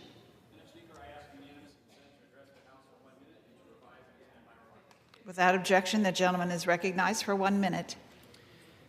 Madam Speaker, this week marks the first anniversary of Southern California wildfires that took lives, devastated communities, and left families across our region displaced. We are lucky that the damage was not worse, and that's only because of the wildland firefighters who run towards danger and risk their lives for all of us. For decades, these heroes were prohibited from wearing respiratory protection, even as the science made clear that wildfire smoke causes lasting lung damage and is linked to more than a dozen cancers. Firefighters' life expectancy is now nearly 10 years shorter than the average American. That's unacceptable. The Healthy Lung for Heroes Act changes that. It directs our federal land agencies to develop and require respiratory protection when smoke exposure becomes dangerous. Protecting our firefighters' lungs should not be controversial. This bill ensures that those who protect us are finally protected themselves. Thank you, and I yield back. For what purpose does the gentleman from Oklahoma, Mr. Cole, seek recognition? Madam Speaker, I ask unanimous consent that the question of retaining a portion of the bill on H.R. 6938 may be subject to postponement as though under Clause 8 of Rule 20. Without objection.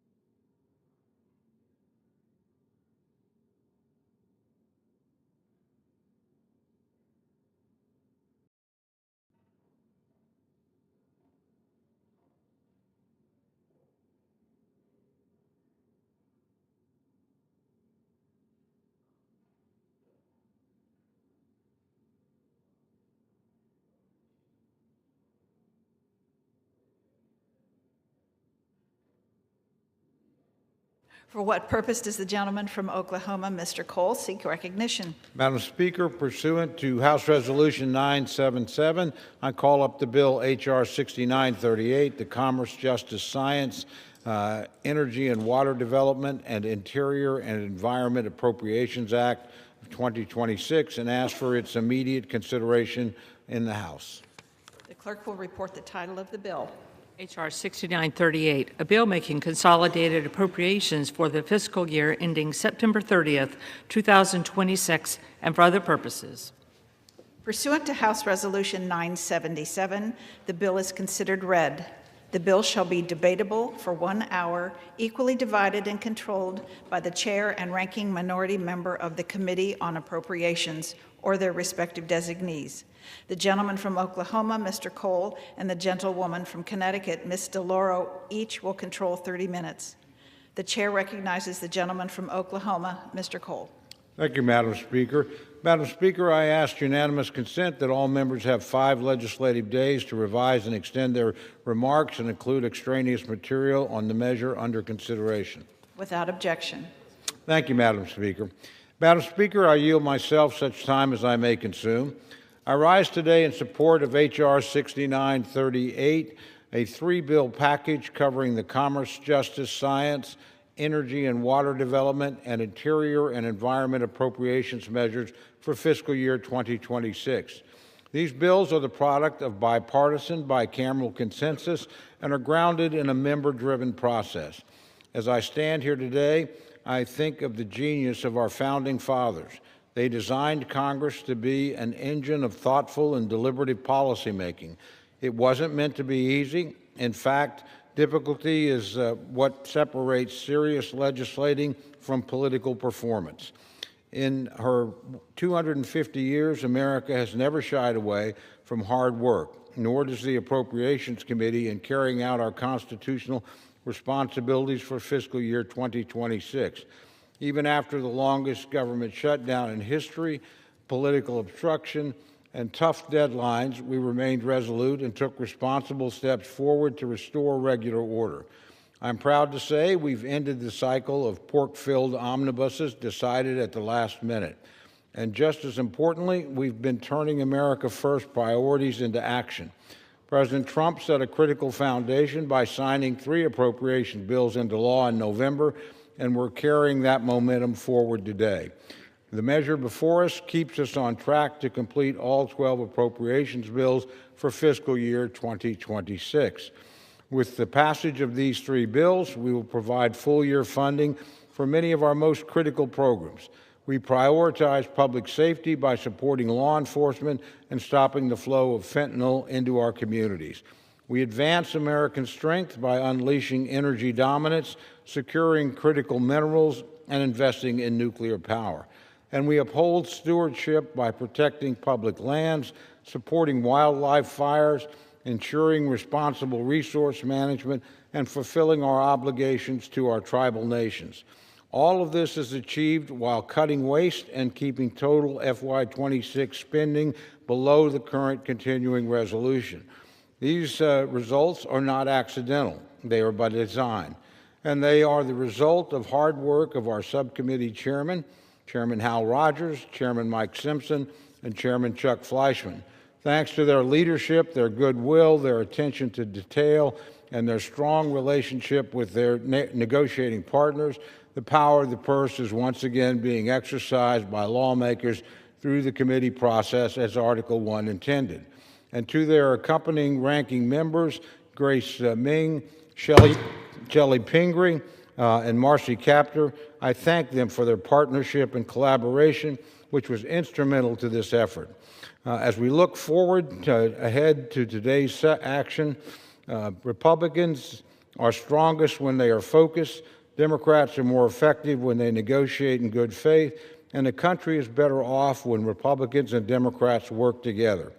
In this statement of administrative policy on this package, the White House said in part, quote, "The administration urges every member of Congress to support this fiscally responsible bill, which is a win for the American taxpayer."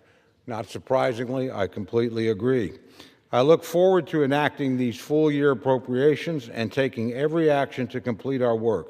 With that, Mr. Speaker, I reserve the balance of my time. Gentleman from Oklahoma reserves. For what purpose, the gentlelady from Connecticut seek recognition? Thank you, Mr. Speaker. I yield myself 5 minutes. Gentlelady is recognized for 5 minutes. I rise today to support this bill. It is a product of a genuine bipartisan compromise, something that was once common in this body, but has since fallen out of fashion. I am eager to share all the great things that are in this bill, but before I do, I must take a moment to express my profound gratitude to the devoted public servants who worked tirelessly to make this happen. Ranking members Grace Meng, Marcy Kaptur, Shelley Pingree on the Appropriations Committee, who led these negotiations and secured crucial funding for key programs. Subcommittee staff, especially Bob Bonner, Rita Culp, Scott McKee, Adam Wilson, Nora Fay, Jamie Wise, Faye Cobb, Jocelyn Hunt, Michael Schmeltz, and Ipo Delatolis, who worked through the holidays to craft this legislation. And a shout out to Chris Bigelow, the Appropriations Staff Director.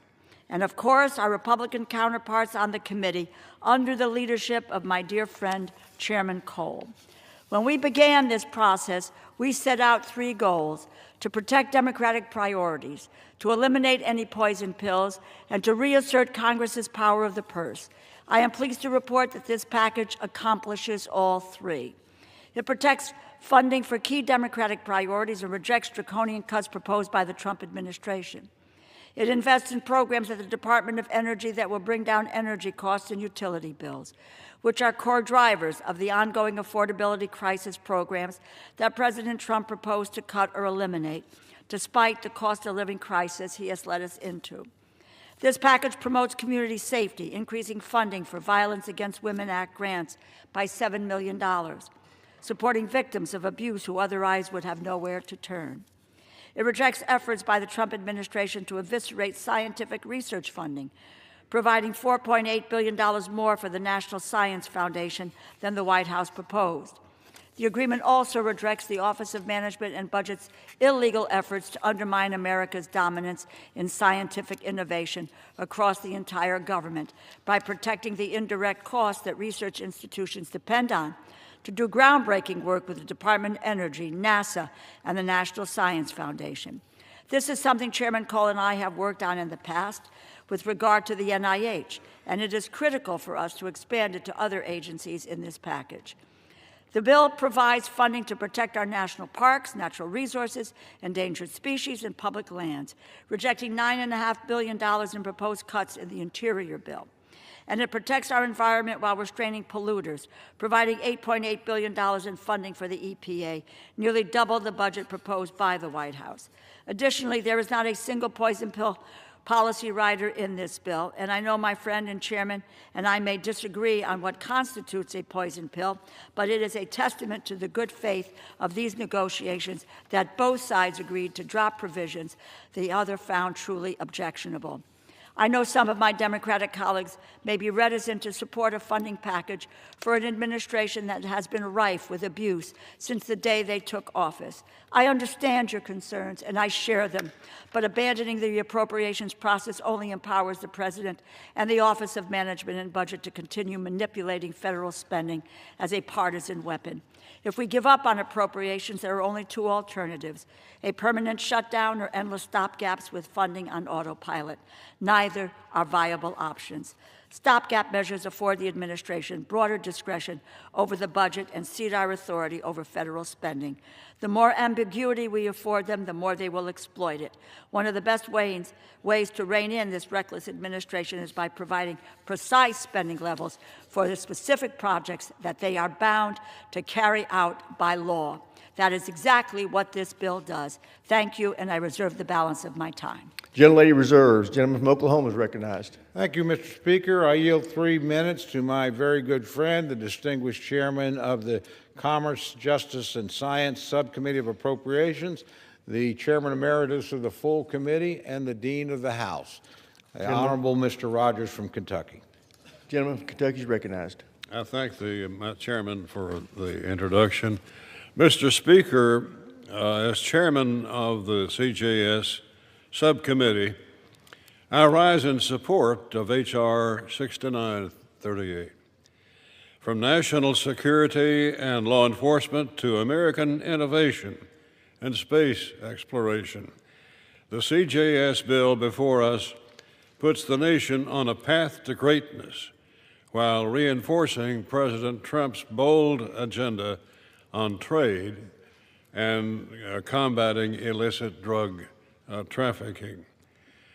To continue the fight against the drug cartels that are ravaging American communities, the Drug Enforcement Administration receives an increase in this bill of $63 million in the bill.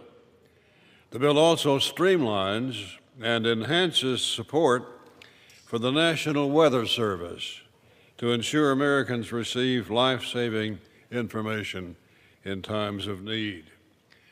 This bill is pro-law enforcement. It includes the increased funding for state and local police through the Burn Formula Grant Program and COPS hiring grants, while also making cuts to wasteful grant programs. I want to thank Chairman Cole for his steady leadership. This has been a courageous effort on his part and our committee to restore regular order to the way we apportion the taxpayer monies that are entrusted to us. So this legislation is a product of good faith, bipartisan negotiations. I urge a yes vote, and I want to thank and recognize Ranking Member Meng and Ranking Member DeLauro for their partnership, as well as staff for their hard work on the bill. I urge a yes vote, and yield back the balance of my time. Oklahoma reserves. Gentlelady from Connecticut is recognized. Mr. Speaker, I yield 4 minutes to the gentlewoman from Ohio, the distinguished ranking member of the Energy and Water Subcommittee, Ms. Kaptur. Gentlelady is recognized for 4 minutes. Thank you very much, Ranking Member DeLauro, for yielding time, and I also want to thank Chairman Cole and the chair of our committee, Charles Fleischman, for their cooperation. Please let me thank our diligent staff for all their hard work on this bill, both majority and minority, including from the minority staff, Scott McKee, Adam Wilson, Ipo Delatolis, and on our personal staff, Jed Bullock, Caitlin Hewlin, and Margaret McGinnis. I rise today in support of this fiscal year 2026 Energy and Water Development Bill, a measure that chooses progress over retreat, American energy independence in perpetuity inside our borders, not dependence on foreign energy supplies. At $63.3 billion, this legislation provides a critical $2.4 billion increase over last year. Our bill aims to help address significantly rising energy and water bills coast to coast for families, as well as climate-caused water shortages in the West, as well as across our nation, with crop losses from coast to coast and increasing flooding across our beloved country.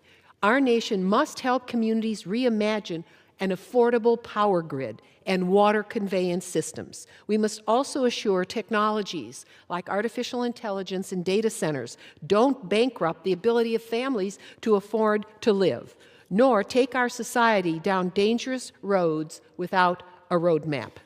For those of us from the industrial and agricultural heartland, energy and water drive the lifeblood of our economies. This bill invests $10.4 billion in the indefatigable Army Corps of Engineers. That is $3.8 billion more than the Trump administration's short-sighted request. It includes more dollars for harbor maintenance. It ensures that our Great Lakes stay vibrant and our ports on all coasts stay open, and our water infrastructure built to last for Mother Nature's complexities in this century and beyond. Our bill maintains our commitment for critical regional commissions and authorities to build America forward in the underinvested corners of America right here at home.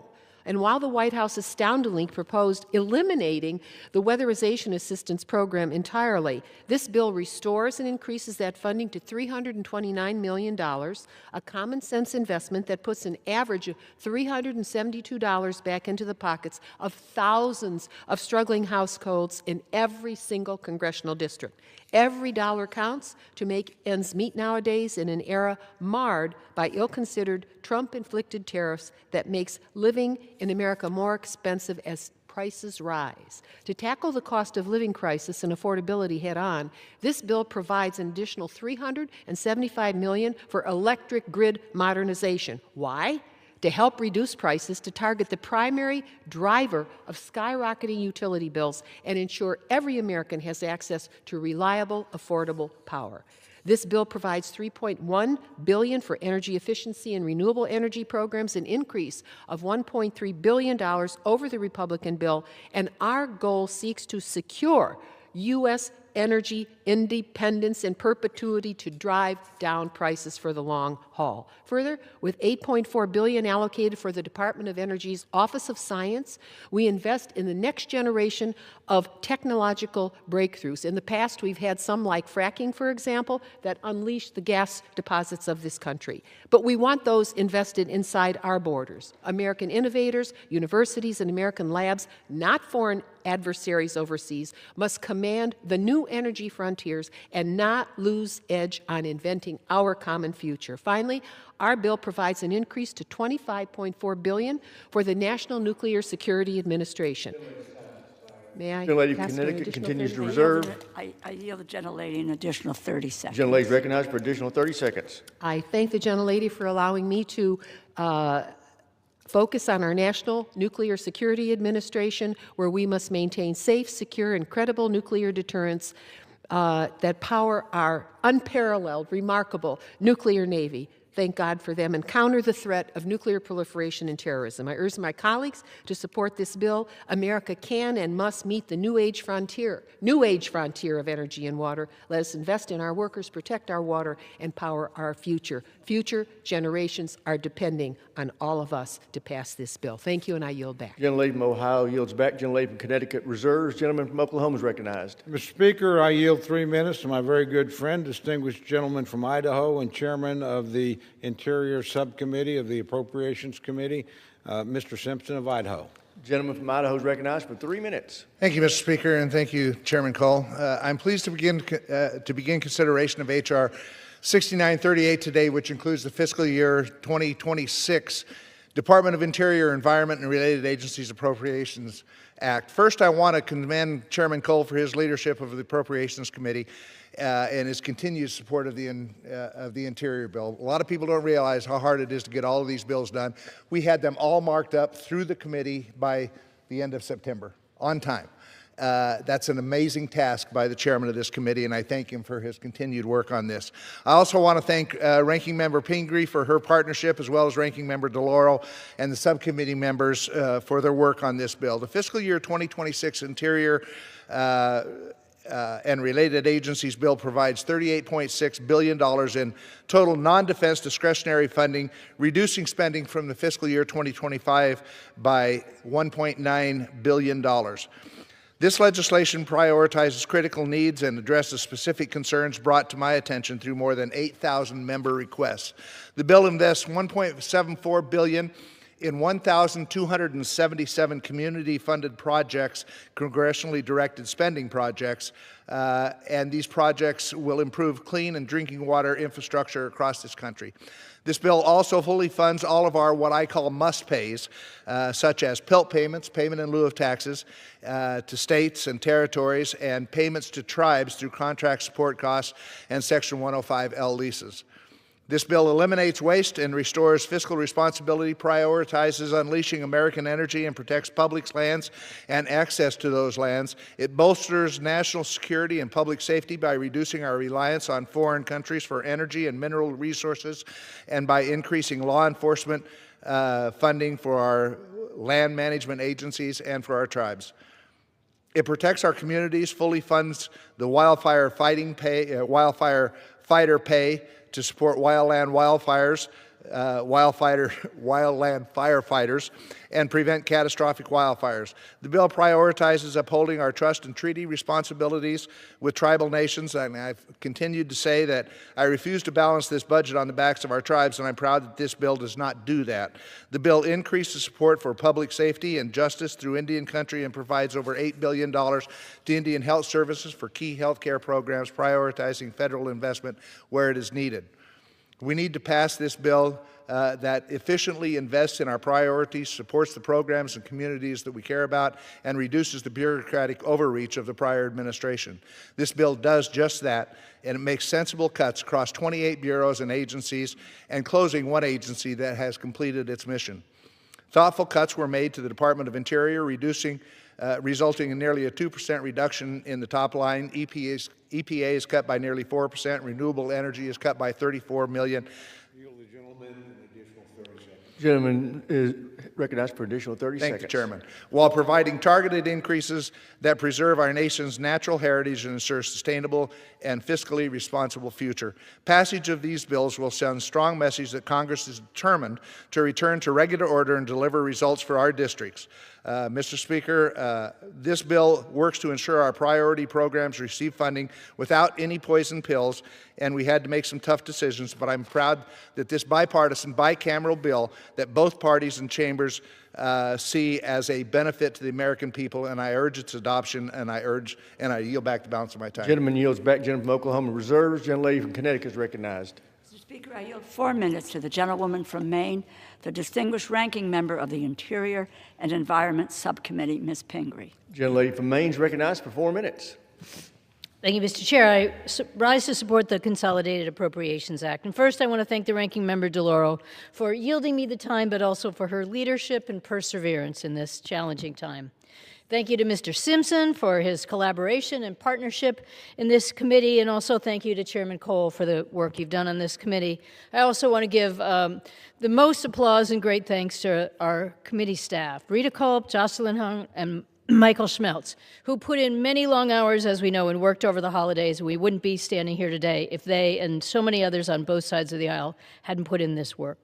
I'm pleased we were able to reach a bipartisan agreement to produce a bill that protects tribal lands and the environment, invests in our tribal communities, supports the arts, and rejects billions in extreme cuts proposed by the administration.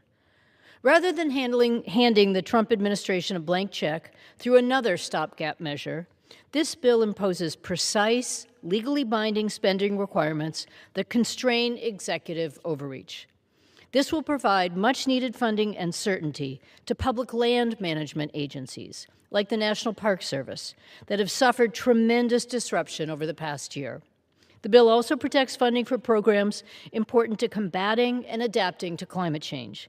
It rejects House Republicans' effort to gut funding for renewable energy and funds the USGS climate science.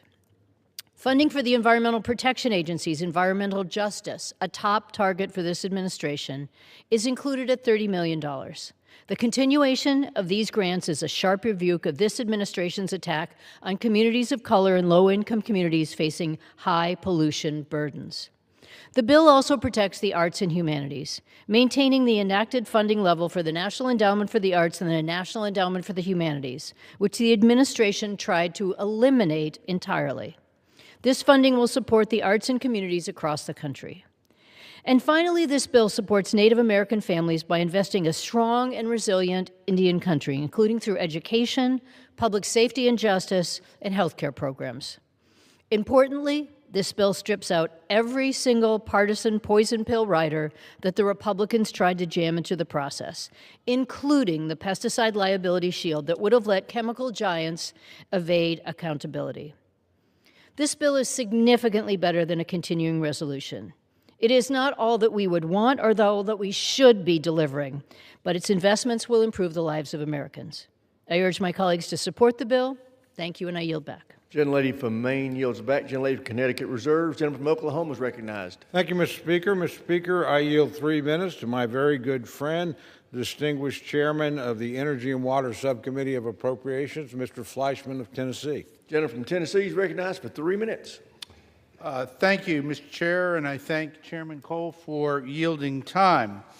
Mr. Chairman, I rise in strong support of H.R. 6938. As chairman of the Energy and Water Development Subcommittee, I worked hard to ensure this bill includes many House Republican priorities. The bill provides a total of $58 billion to advance our national security, strengthen our economy, and unleash American energy dominance. The bill delivers strong support for our national defense and provides $25.4 billion for the National Nuclear Security Administration, prioritizing the continued modernization of the nuclear weapons stockpile and the United States Navy nuclear fleet. The bill strengthens our nation's energy security by advancing American leadership in deploying new nuclear technologies and supporting the administration's efforts to make full use of our nation's vast fossil fuel resources. The bill will reduce reliance on foreign materials and secure full supply chain of critical minerals. The bill furthers our nation's scientific and technological leadership including a strong focus on laying the groundwork for AI and quantum efforts by providing $8.4 billion for the Department of Energy's Office of Science.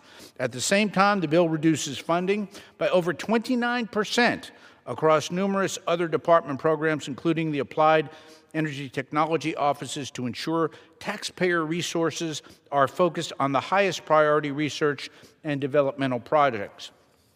The bill also strengthens our economy and promotes public safety, providing $10.3 billion for the great Army Corps of Engineers, including full funding of harbor maintenance and over $2 billion for flood and storm damage reduction, and continued support for the highest priority ongoing construction projects on the inland waterways system.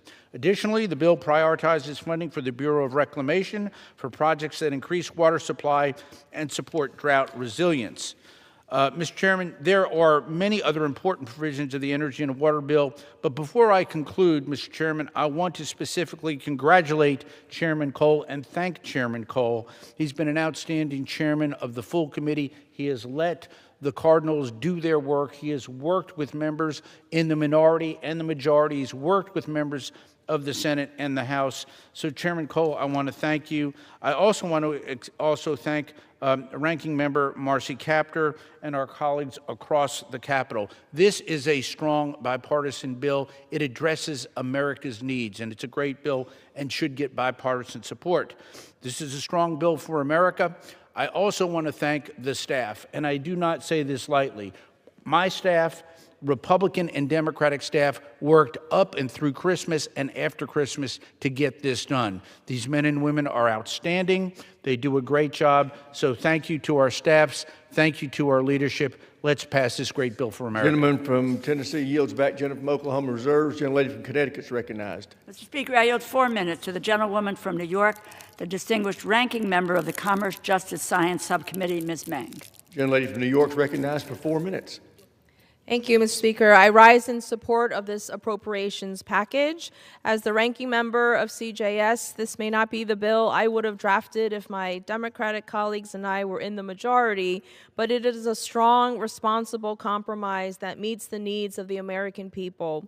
I will be voting in favor, and I urge my colleagues to do the same.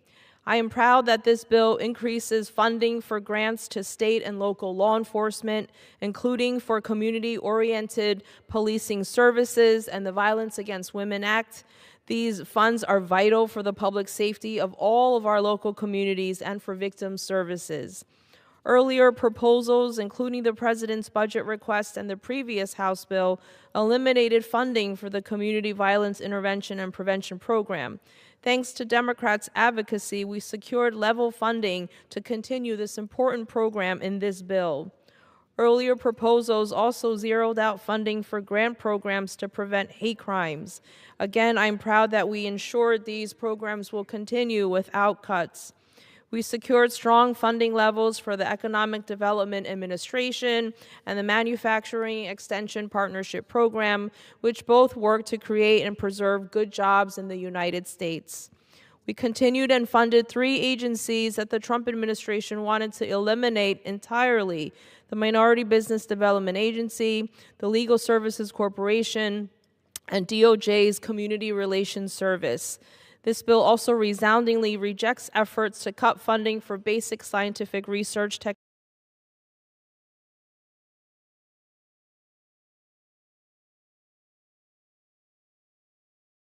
technology development, and STEM education at NSF and NASA.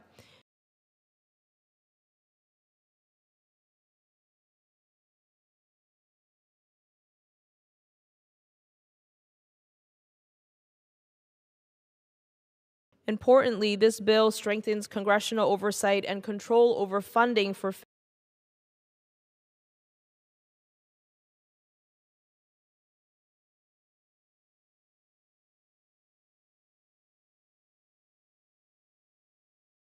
federal agencies to ensure that they spend this money as Congress intended,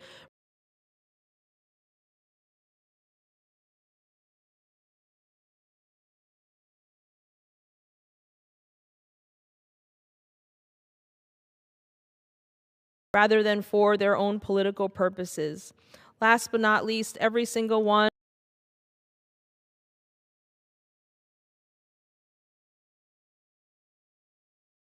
of the extreme partisan policy writers contained in the previous House CJS bill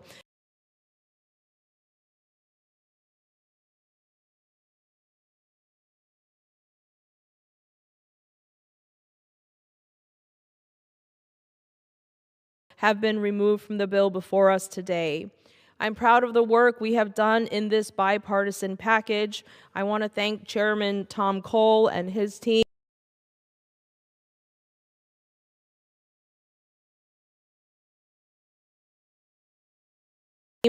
to our subcommittee chairman, Hal Rogers, and his team for their cooperation, for our ranking member of the Appropriations Committee, Chairwoman Rosa DeLauro and her team. And I especially want to thank our Appropriations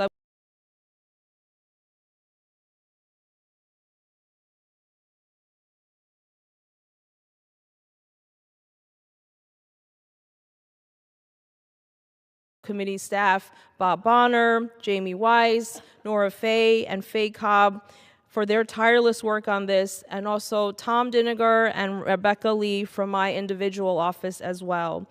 And again, I urge all my colleagues to support this bill. Thank you, and I yield back. Gentlelady from New York yields back. Gentlelady from Connecticut reserves. Gentleman from Oklahoma is recognized. Thank you very much, Mr. Speaker. Mr. Speaker, I yield 2 minutes to my very good friend, the distinguished Vice Chairman of the Energy and Water Subcommittee of the Appropriations Committee, Mr. Cloud of Texas. Gentleman from Texas is recognized for 2 minutes. Thank you, Chair, and thank you, Mr. Speaker. I rise today in support of the fiscal year 2026 Energy and Water Appropriations Act. As Vice Chair of the Energy and Water Appropriations Subcommittee, I am encouraged by this bill's historic commitments to unleashing American energy dominance while also responsibly stewarding taxpayer dollars. We're at a time when our nation is at an energy crossroads, and certainly as we work to win the AI race against China, energy dominance is mandatory. This bill appropriately allocates resources to invest in our nuclear capabilities, mining production, water resources, and more. Specifically, this bill repurposes wasteful Biden administration spending on things like unproductive carbon capture towards real infrastructure and energy production capabilities. This includes $1.785 billion in total resources for nuclear energy technology, $720 million in investments for fossil energy production, and $190 million to improve cybersecurity and grid resilience. Unleashing American energy dominance means truly building our production and infrastructure to meet the modern demands, not just coming up with more and more regulation. A prime example of real building is found in the $10.435 billion secured for the Army Corps of Engineers and their projects, such as improvements to the Matagorda and Corpus Christi ship channels in South Texas. The Port of Corpus Christi, for example, is the leading energy export in the country, and its strength is essential to our nation's energy security. In addition to these critical energy investments, this bill points investments toward desalination projects, drought response, rural water supplies so that our communities can receive much-needed relief and long-term stability. This bill gets us on the right path in accomplishing the Trump administration's goal of energy dominance and leaves behind the wasteful and destructive, often counterproductive Biden administration spending and regulation that caused things like the Office of Energy Justice and Equity and crippled our efficient and cost-saving energy production capabilities. I applaud the chair for his diligent work on this piece of legislation. Gentlemen, an additional 30 seconds, Mr. Speaker. Well, thank you. I applaud the chair for his diligent work on this piece. I thank the chair for his guidance of this committee. Look forward to our continued work and encourage support of this legislation. Thank you, Chair. Thank you, Mr. Speaker. I yield back. Gentleman yields back. Gentleman from Oklahoma reserves. Gentlelady from Connecticut is recognized. Speaker, I yield 2 minutes to the gentlewoman from Minnesota, the distinguished ranking member of the Defense Subcommittee, Ms. McCollum. Gentlelady from Minnesota is recognized for 2 minutes. Thank you, Mr. Speaker, and thank you, Ranking Member DeLauro and Chairman Cole, for your work in bringing this bipartisan package to the floor. I'm going to give special thanks to Ranking Member Pingree and Chair Simpson. I serve on the subcommittee with them. I rise in strong support of this legislation that secures funding for public safety, public infrastructure, public lands, and yes, public health. This bill will help reassert Congress's Article I power of the purse and provide clear funding direction to this administration. I want to highlight how this bill maintains funding to our trust and treaty responsibilities to Indian country. It continues to support education, health care, public safety, and human services for our Native American brothers and sisters. This bill maintains Indian Health Service advanced appropriations, which is targeted for elimination by President Trump's budget. Thank you to the leaders in this work for making this part of this bill. The tribal leaders fought hard to establish this advanced appropriation security, and I'm glad it's included. And I am so proud of our bipartisan ranking members working hard to get this provision across the line in the bill. I am pleased that this bill includes nearly $9 billion for the Environmental Protection Agency, a significant increase over the House position, and twice of that of what the White House had proposed for the EPA. This bill also fully funds the National Endowment for the Arts and Humanities at $207 million each. This bill, as has been pointed out, rejects all the poison pill writers. I urge my colleagues to support this appropriations bill, and with that, I yield back, Mr. Speaker. Gentlelady from Minnesota yields back. Gentlelady from Connecticut reserves. Gentleman from Oklahoma is recognized. Thank you very much, Mr. Speaker. Mr. Speaker, I yield 1 minute to my very good friend, distinguished gentleman from Florida, Mr. Franklin. Gentleman from Florida is recognized. Thank you, Chairman. Thank you, Mr. Speaker. I rise today in strong support of H.R. 6938, which includes the FY26 Energy and Water Appropriations Bill. This bill makes critical investments in our national defense by increasing Department of Energy Defense Program funding by $912 million. This includes $25.4 billion for the National Nuclear Security Administration, a $1.3 billion increase. These funds ensure we can maintain today's nuclear stockpile, prepare for future needs, and modernize aging infrastructure that underpins our nuclear deterrent. Our bill also delivers nearly a 10% increase for naval reactors, advancing Columbia-class submarine reactor development, and supporting the safe handling of naval spent fuel. This package is not just about national defense.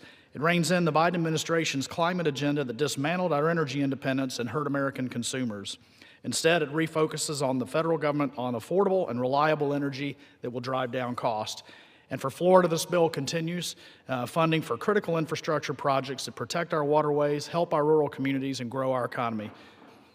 Yield the gentleman an additional 30 seconds. Gentleman is recognized for additional 30 seconds. Mr. Speaker, this is a huge win for our national security and for all Americans. I urge my colleagues to support it, and I yield back. Gentleman from Florida yields back. Gentleman from Oklahoma reserves. Gentlelady from Connecticut is recognized. Mr. Speaker, I yield 2 minutes to the gentlewoman from Pennsylvania, a member of the Appropriations Committee, Ms. Dean. Gentlelady is recognized for 2 minutes. Thank you, Mr. Speaker. Thank you, Ranking Member DeLauro. Thank you, Chairman Cole. I rise today in support of the negotiated FY26 Commerce, Justice, Science, Energy and Water Development, and Interior Environment Appropriations bills.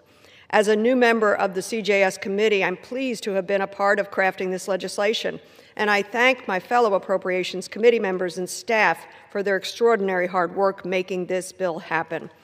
Despite being in the minority, Democrats on the Appropriations Committee have fought for months to reject the Trump administration's proposed cuts to crucial programs that make our communities safer and support our law enforcement, and our fight was fruitful. For example, we secured $50 million for community violence intervention and prevention initiative grants, despite the President and the House Republicans' attempt to eliminate this funding that so many of our local law enforcement rely upon, programs that have measurably reduced crime and gun violence. And we successfully removed 76 partisan policy riders that would have eliminated firearms trafficking regulations, climate change, and so much more. Further, this bill provides $938 million for STEM education so that we can invest in the next generation of innovators, despite the House Republicans' attempt to eliminate this funding. Overall, this package is a strong repudiation of the Trump administration's anti-science agenda. The Interior and Environment bill appropriates $8.8 billion for the EPA and includes provisions to protect staffing levels at EPA so that the agency can perform its mission to protect human health and the environment. And the Energy and Water bill includes strong funding for energy research and innovation programs, including energy efficiency and renewable energy programs. This isn't just good for the environment, it's good for business. Amid rising energy demands and higher prices, a $3 million increase to the Weatherization Assistance Program will help low-income households reduce their home energy use. These Mr. Speaker, I yield the gentlelady an additional 30 seconds. Gentlelady is recognized for an additional 30 seconds. I thank you. These bills, while not perfect, reflect months of hard work by the Democrats to fight against the administration's cuts to vital programs and services so many Americans rely upon. They reassert Congress's power of the purse, impose checks on the administration, and provide stability to our country and economy by avoiding another stopgap measure. I thank Chairman Cole. I thank the ranking member. It has been a privilege to serve on this committee, and I urge my colleagues to join me in supporting the package. I yield back. Gentlelady yields back. Gentlelady from Connecticut reserves. Gentleman from Oklahoma is recognized. Thank you very much, Mr. Speaker. Mr. Speaker, I yield 2 minutes to my very good friend, distinguished gentleman from Missouri, Mr. Alford. Gentleman is recognized for 2 minutes. Thank you, Mr. Speaker. Thank you, Chair, for your leadership, and my good friend, Ranking Member Rosa DeLauro. Thank you so much for your leadership. You know, Mr. Speaker, for too long, Washington has governed by crisis. Shutdown threats, continuing resolutions, these omnibus bills, backroom deals the American people never asked for. Well, Mr. Speaker, this bill proves those days are coming to an end. The Commerce, Justice, Science, Energy, and Water Interior Environment Appropriations Act for fiscal year 2026 is bipartisan, it's bicameral, and it was built the right way. From the ground up, from subcommittees up, it strengthens our national security. It restores American energy dominance. It backs law enforcement, combats illicit drugs, and it supports responsible land management, all while spending less than the current continuing resolution. Folks, that is not chaos. That is responsible governing. No poison pills, no partisan games, and full-year funding that takes shutdown off the leverage, off the table, and allows America to plan, to build, and lead. As an appropriator, I am proud of what this bill delivers for Missouri's 4th Congressional District. Several investments that I won't go into here, but I am proud of this process. I'm proud to be under the leadership of Tom Cole. I have never seen a committee, and I know I've been on your committee as well. I've never worked this hard in my life, but I've never been more proud of what I am able to do in this body, on this committee. I urge passage of this bill. Thank you, and I yield back. Gentleman from Missouri yields back. Gentleman from Oklahoma reserves. Gentlelady from Connecticut is recognized. Mr. Speaker, I yield 2 minutes to the gentleman from Indiana, a member of the Appropriations Committee, Mr. Mervan. Gentleman from Indiana is recognized for 2 minutes. I thank the ranking member for this time. Since my first day as an elected federal official, I sought to serve on the House Appropriations Committee because the work of this committee is so critical to the economic success of our nation and the safety of our communities. This focus and the interest is also what led me to choose to be a member of the Energy and Water Subcommittee and the Commerce, Justice, and Science Subcommittee. And I'm so pleased today that a reasonable and a bipartisan version of these two measures is included in this legislation. I want to thank the ranking member and the chairman, both of the full committees and these subcommittees, as well as all of the dedicated staff for their similar commitment to put in the hours to find common ground and to move these essential bills forward. Notably, I would like to express my profound appreciation for the inclusion of the community project funding requests in these measures, including the funds specific to the members of Northwest Indiana law enforcement agencies. I'm grateful every day for the selfless service and sacrifice that first responders, including our local police and fire departments and emergency personnel, provide to our communities every day. These requested funds will ensure that our officers and public safety personnel have the resources they need to carry out their responsibilities safely and effectively, while ensuring that families in Northwest Indiana can live, work, play, and raise their children without fear. I thank the leaders of this committee for advocating a transparent process that allows members to advocate safely for the well-being of the committees, the communities we represent, and for prioritizing the protection of Northwest Indiana and our neighborhoods. I look forward to supporting this measure and continuing to work with an Appropriations Committee to deliver real, meaningful public safety investments for the people I serve. And with that, I also like to thank Rosa DeLauro as our ranking member and Chairman Cole for that countless amount of hours and truly working in a bipartisan way and being an example to me how people should work together with the interest of our nation. I thank you both very much, and it's a pleasure to serve on your committee. I yield back. Gentleman from Indiana yields back. Gentlelady from Connecticut reserves. Gentleman from Oklahoma is recognized. Thank you very much, Mr. Speaker. I yield 2 minutes to my very good friend, distinguished Vice Chairman of the Commerce, Justice, and Science Subcommittee of the Appropriations Committee, Mr. Strong of Alabama. Gentleman from Alabama is recognized for 2 minutes. Thank you, Mr. Speaker. As Vice Chair of the Commerce, Justice, and Science Subcommittee, I rise in strong support of this legislation. Our republic is alive and well. This bill refocuses Washington's spending, it cuts waste, restores accountability, and delivers on President Trump's agenda. It cracks down on fentanyl and foreign adversaries, defends American values and principles, and ensures taxpayer dollars are spent on public safety and national security, not bloated bureaucracy. It provides strong support for state and local law enforcement partnerships, defends the Second Amendment and America's right to bear arms. Republicans are working to advance regular order and deliver results for the American people. Reliable and affordable energy, strong national security, and safe communities, and long-term fiscal responsibility. The appropriations process works for America. I'd also like to highlight the provisions important to my community as a result of the security of our nation. This bill ensures continued American dominance in space, making crucial investments that secure the future of the Space Launch System, Human Landing System, and nuclear thermal propulsion, all of which Marshall Space Flight Center in North Alabama play a central role.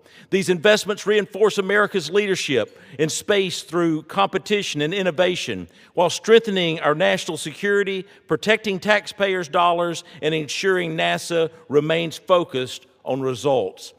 This legislation returns the FBI to its core mission and ensures our dedicated FBI agents are back in the field and out of the Beltway. There's no better place to achieve this than the FBI Redstone in Huntsville, Alabama. We're making America safe and secure again. This is a responsible bill that supports law enforcement, strengthens national security, and puts America first. Thank you, Mr. Chairman, Ranking Member DeLauro, Chairman Rogers, for your steady leadership throughout this process, and thank you to the subcommittee staff for their hard work on this legislation. I urge all members to support. Our time is now. Mr. Speaker, I yield back.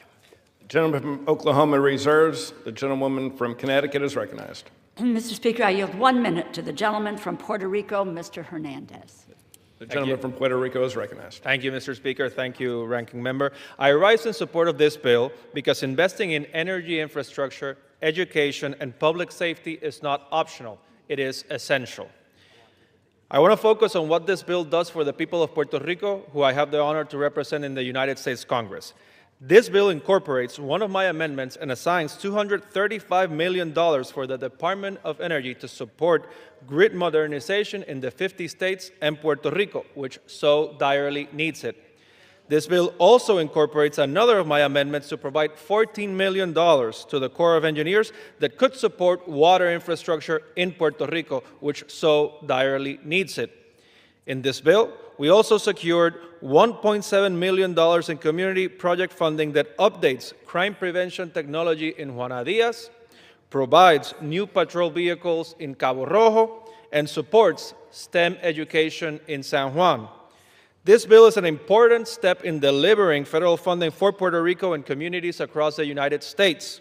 I praise the bipartisan work led by the chairman and the ranking member, and let's continue marching forward and finish the 6 remaining bills. The American people deserve a Congress that works for them. Thank you. I yield back. Gentlewoman from Connecticut reserves. The gentleman from Oklahoma is recognized. I reserve, Mr. Speaker. The gentleman from Oklahoma reserves. The gentlewoman from Connecticut is recognized. Mr. Speaker, I am prepared to close. To my good friend, as am I. The gentlewoman is recognized. Thank you very much, Mr. Speaker, and I want to extend my thanks to Chairman Cole. What an incredible partner to work with on all 12 appropriations bills. The Appropriations Committee is the lifeblood of this of the government.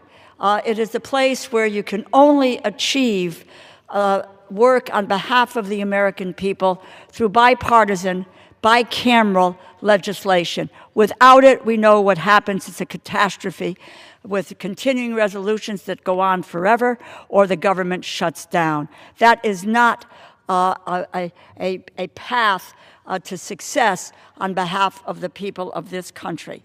So it is, I will just continue to say, it is the lifeblood of our government, and those of us who serve on the Appropriations Committee know that, and I'll just be bold in saying that quite frankly, if they left these things to us, we would get it done.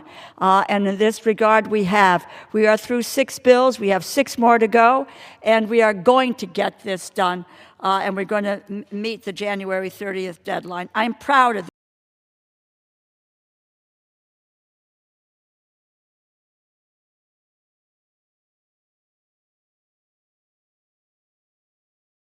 this bill. I am proud of the process that produced it. We have shown good faith.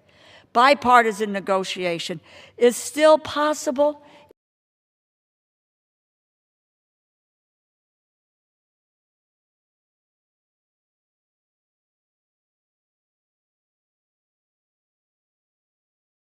In an era of increasing polarization, and the kind of constructive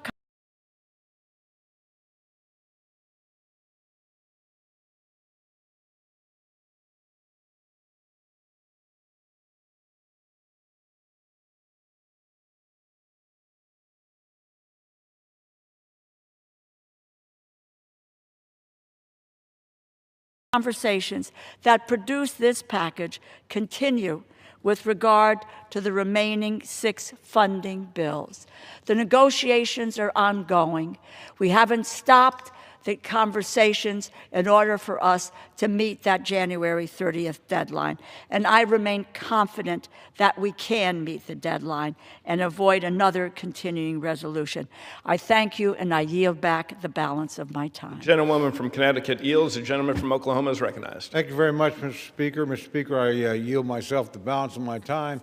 And I want to begin by recognizing the hard work of my distinguished ranking member and my very good friend, Ms. Delora from Connecticut. We've had the opportunity to work together a long, long time in a variety of capacities, and I particularly appreciate the cooperation, the bipartisanship, and the professionalism that she and her whole staff always show when we sit down. And to paraphrase my friend, if they'll just leave us alone, we'll get this job done.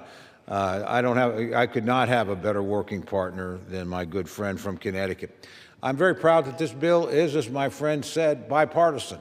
This has been a negotiation at every level, and the ranking member and I have worked hard to push the decision-making down to the subcommittee levels as much as we possibly can. I know we've both told our respective chairmen and ranking members, hey, if you don't send us anything up, you're making us happy. We want you to make the decisions. The members of the subcommittees know the subject matter better than anybody else. They've done the hearings. They've done the work. They work well. The higher up the food chain it goes, frankly, the more political the decisions become and the less informed.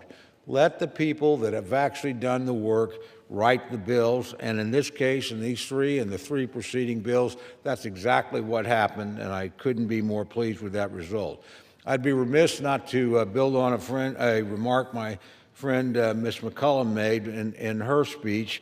I'm very proud of this bill on Native American issues, which have been a bipartisan priority over the years.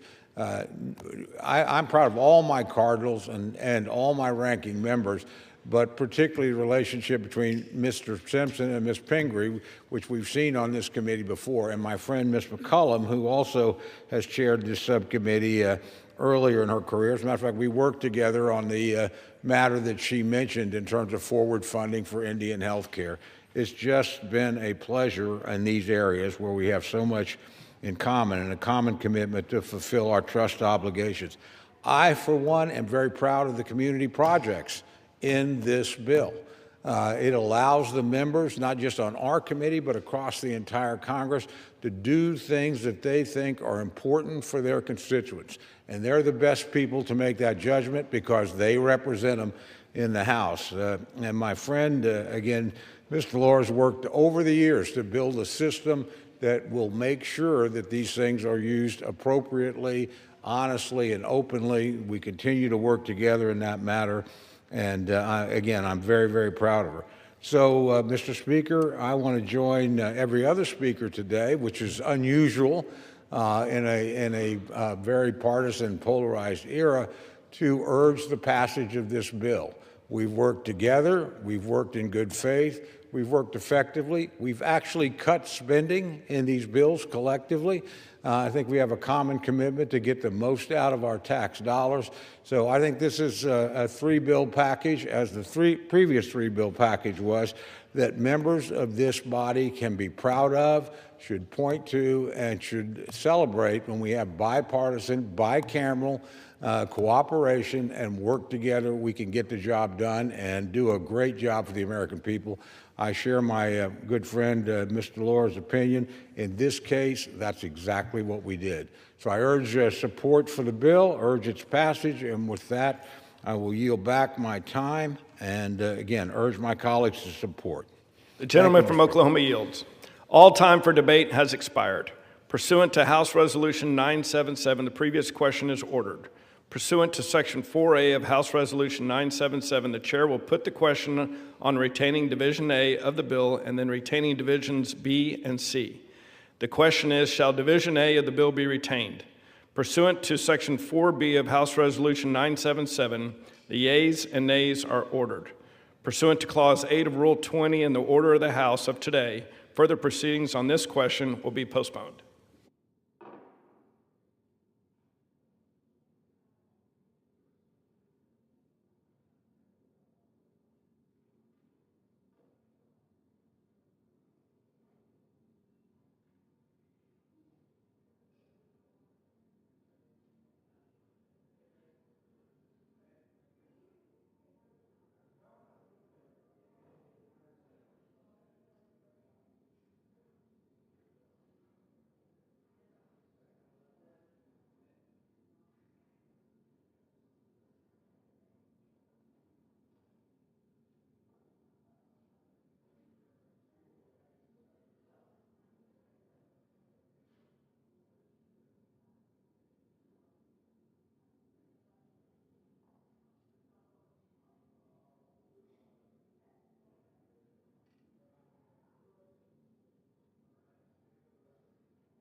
bill, the objections of the President to the contrary notwithstanding.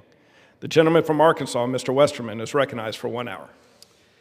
Mr. Speaker, for the purpose of debate only, I yield the customary 30 minutes to the gentleman from California, Mr. Huffman, the ranking member of the House Committee on Natural Resources, pending which I yield myself such time as I may consume.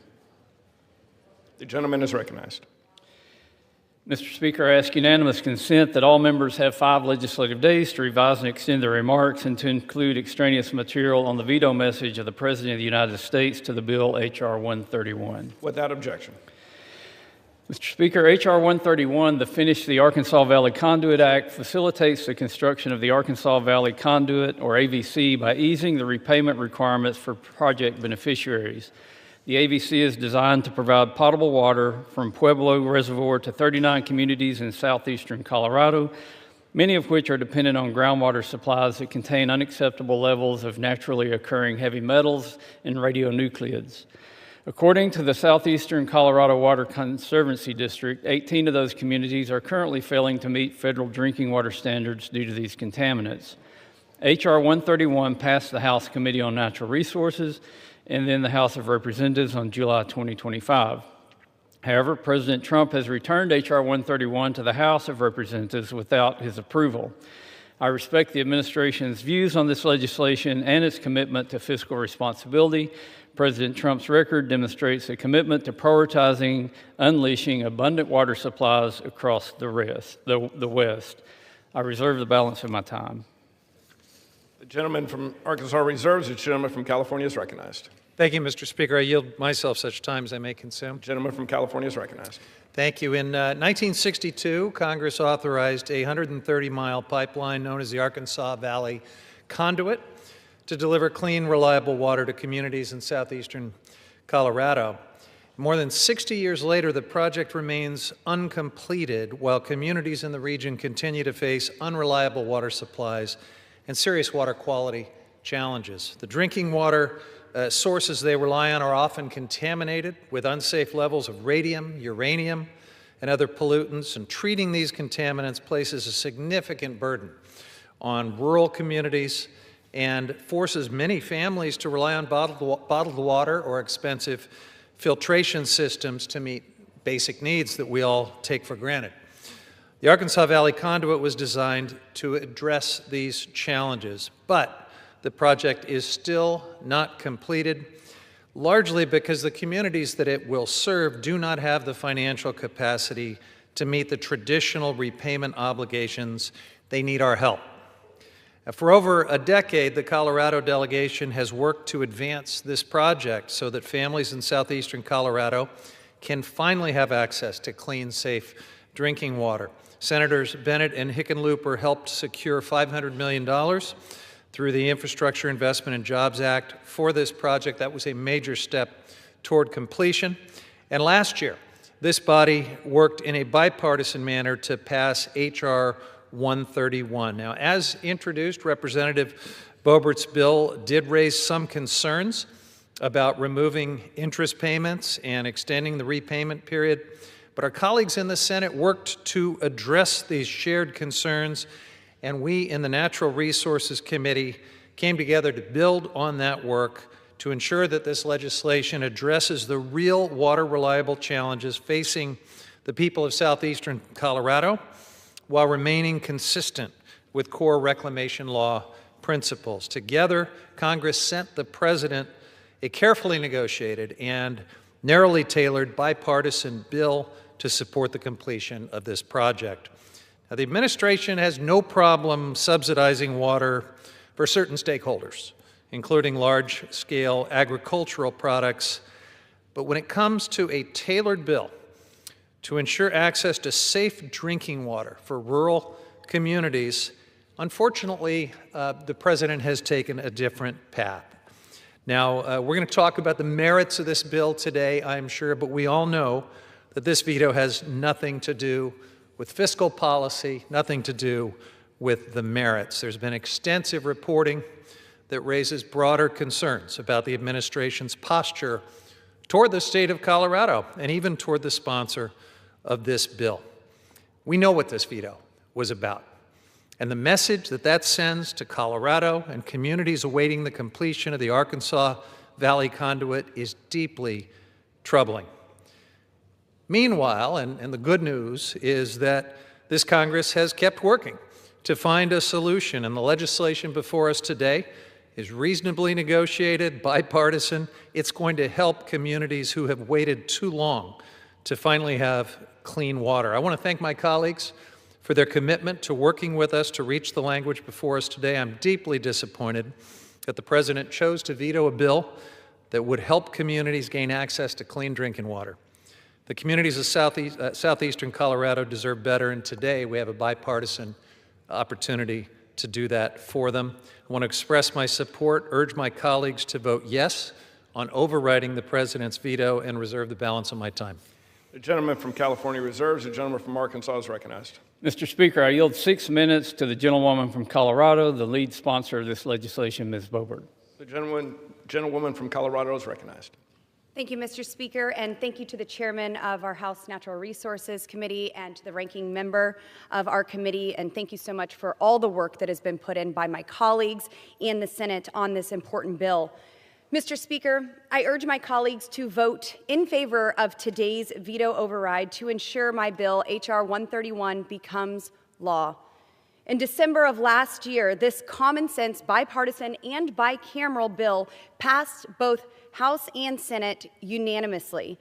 The nonpartisan Congressional Budget Office has estimated that my bill will not result in a measurable increase to federal spending.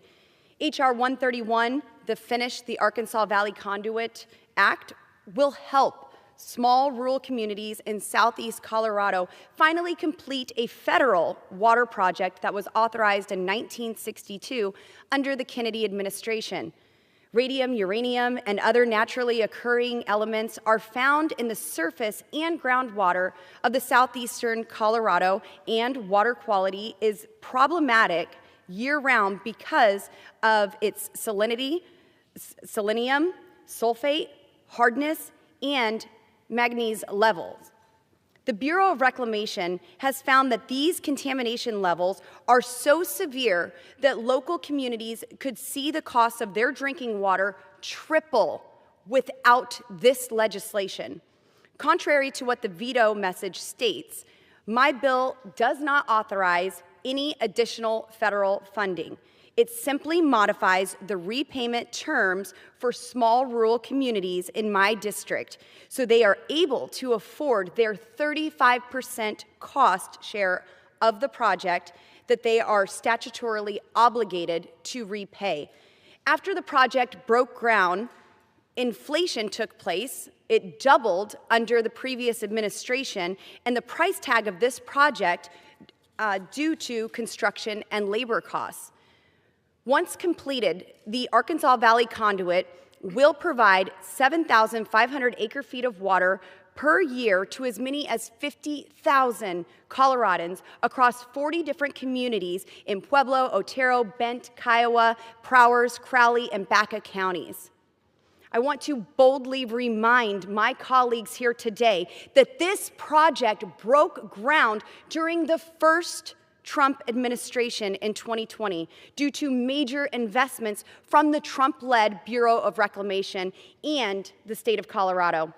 From 1962 until 2020, only $24 million had been invested in this project. In 2020, President Trump and his team, his administration, did the right thing, continuing with their commitment to improve Western water infrastructure. He more than doubled the federal investments in this project with $28 million going towards it. The state of Colorado then invested over $100 million in this project. Former Secretary of the Interior David Bernhardt personally attended the groundbreaking of the AVC and retweeted, "For nearly 60 years, Colorado's leaders have worked to move the Arkansas Valley Conduit forward. The Trump administration got it done," end quote. A press release from the Department of the Interior announcing the groundbreaking reads, quote, "Western water supply reliability and infrastructure investments has been a priority for President Trump and his administration," end quote. This bill makes good on not only a 60-year plus commitment without wasting hundreds of millions of dollars in state and local and federal investments, but it also makes good on President Trump's commitment to rural communities, to Western water issues. President Trump's commitment to Western water supply and reliability will be upheld, and the Arkansas Valley Conduit will finally be completed.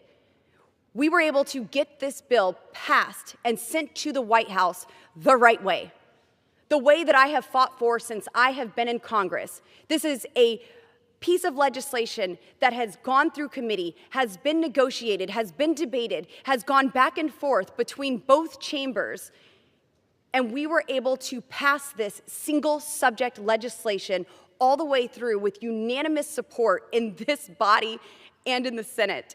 It's something that I'm very, very proud of, and it's past time that we finally fulfill the promise and the federal government made to the communities I represent in Colorado, and I urge my colleagues to support this override to finish the Arkansas Valley Conduit. Thank you, Mr. Speaker. I yield. Reserve. The gentleman from Arkansas reserves. The gentleman from California is recognized. Thank you, Mr. Speaker. I yield 5 minutes to the gentleman from Colorado, Mr. Neguse. The gentleman from Colorado is recognized. I thank the Speaker. I thank the ranking member for the time. I support this bill for many reasons. I support it for the reasons that were articulated by the sponsor, my colleague from Colorado, Ms. Boebert, by the ranking member, and by the chairman. I think they have ably explained why this water infrastructure project for southeastern Colorado is so critical, a project 60 years in the making. I support it because, as was noted, there are no cogent issues with this bill, as were purportedly articulated in the veto message from President Trump. Far from it. This bill will cost taxpayers virtually nothing, as was referenced, and it makes good on a promise to the people of rural Colorado.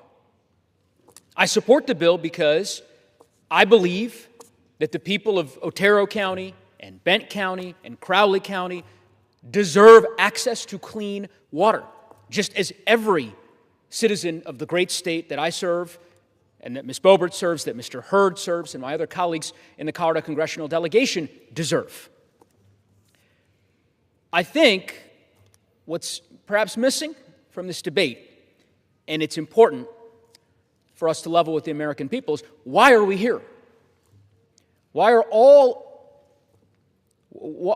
despite all of the reasons that this bill makes a whole lot of sense, why, despite the fact that this bill passed unanimously in the House and in the Senate, Mr. Speaker, why did the President veto this bill?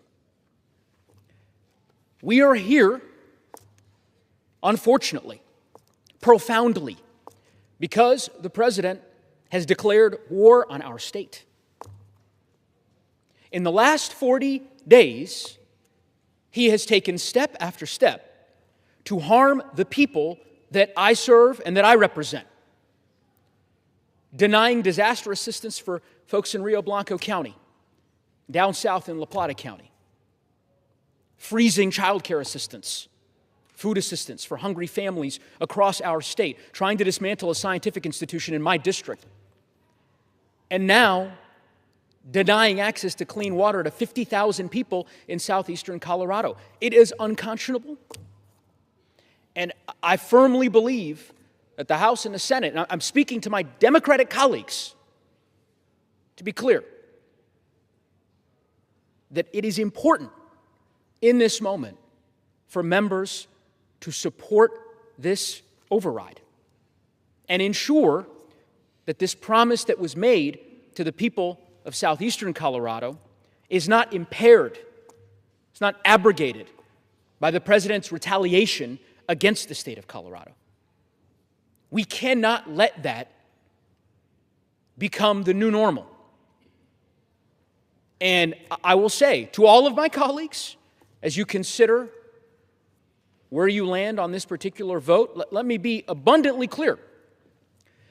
It does not matter if your community supported Donald Trump politically.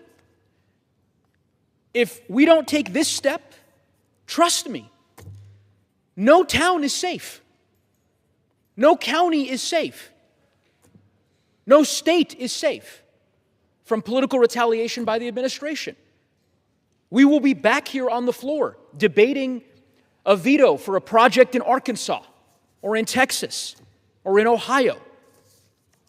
The House has an opportunity, in my view, to do the right thing on the merits, to support this important legislation that Ms. Boebert has introduced, that she has fought for with our colleagues in the Senate, Senator Bennett and Senator Hickenlooper.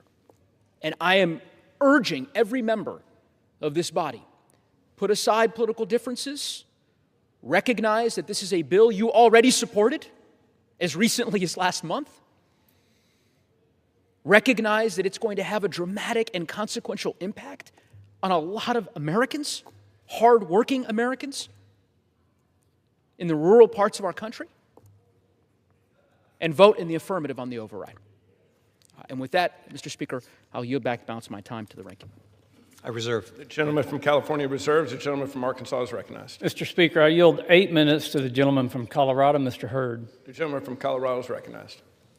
Mr. Speaker, I rise today to urge my colleagues to vote to override the President's veto of H.R. 131, the Finish the Arkansas Valley Conduit Act. This is not a symbolic vote. It's not messaging. It's not partisan. This is a test of whether Congress keeps its word, not just to southeastern Colorado, but to every community in every state and in every district that depends on federal commitments being honored.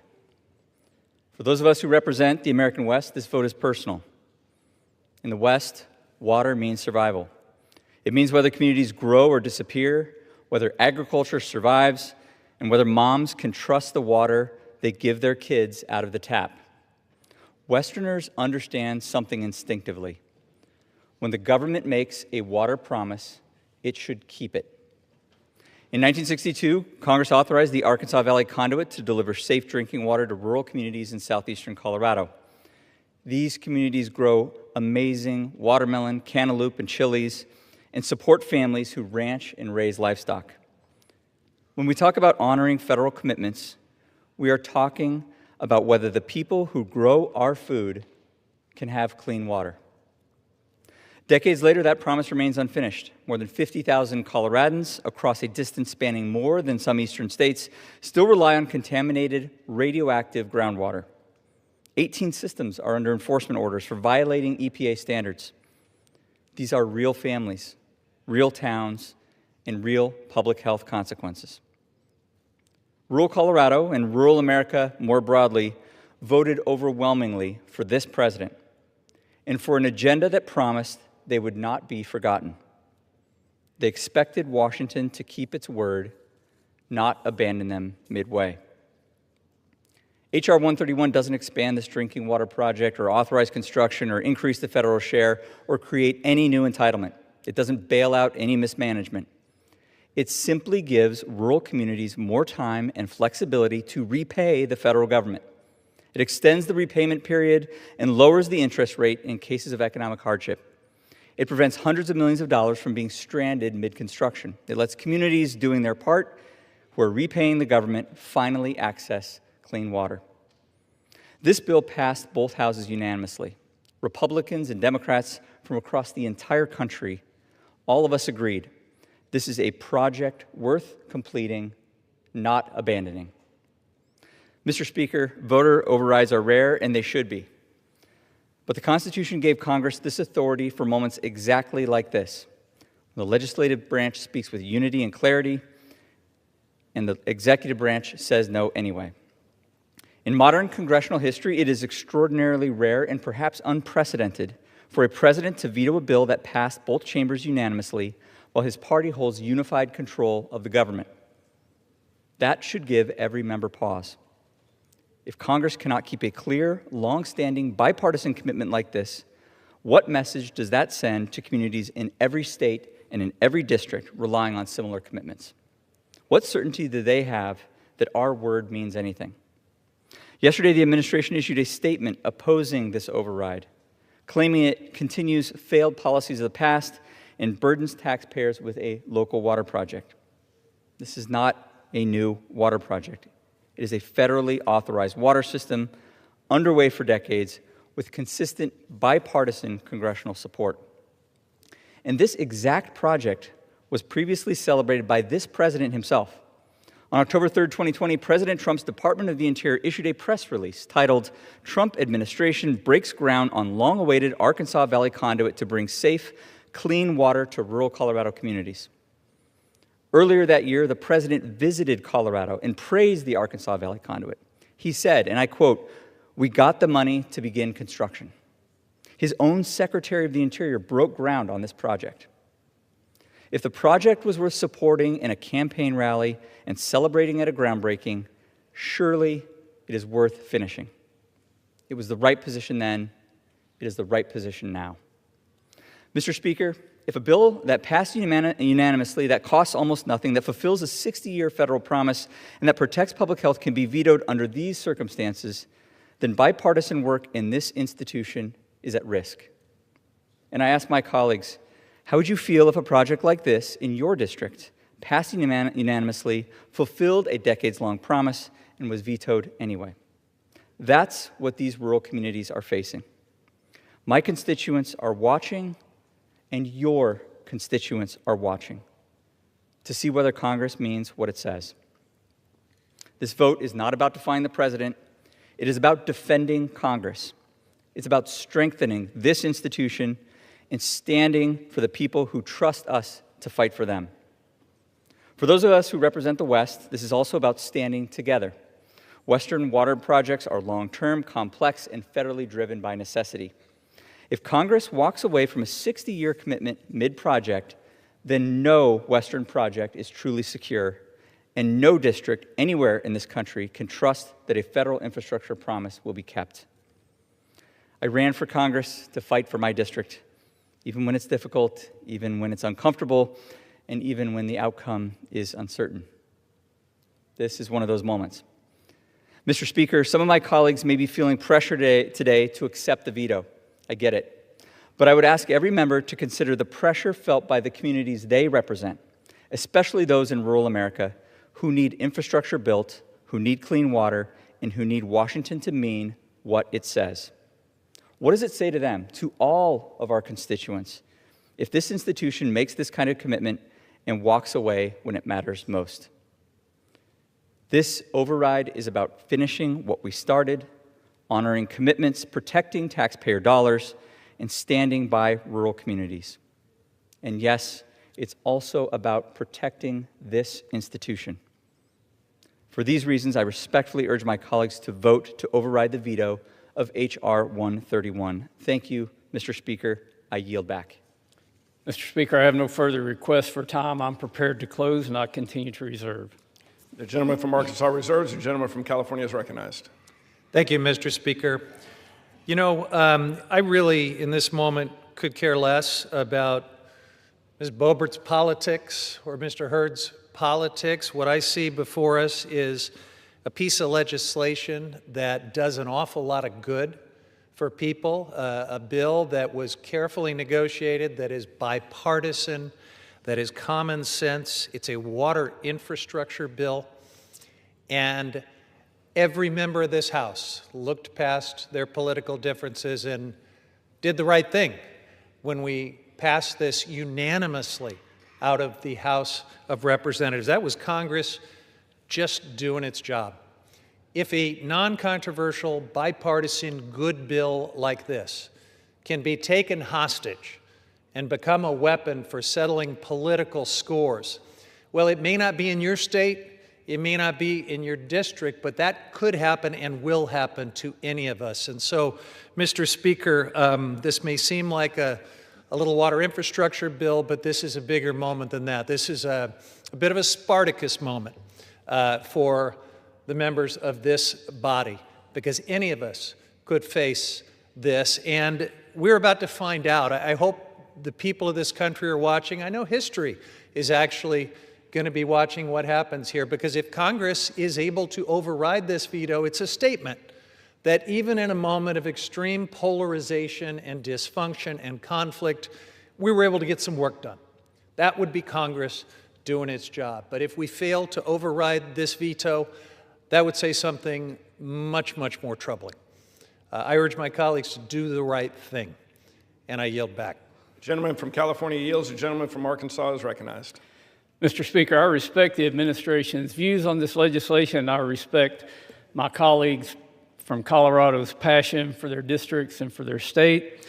And with that, I yield back the balance of my time. The gentleman from Arkansas yields. Without objection, the previous question is ordered. The question is, will the House on reconsideration pass the bill? The objections of the President to the contrary notwithstanding. Under the Constitution, the vote must be by the yeas and nays. Pursuant to Clause 8 of Rule 20, further proceedings will be postponed.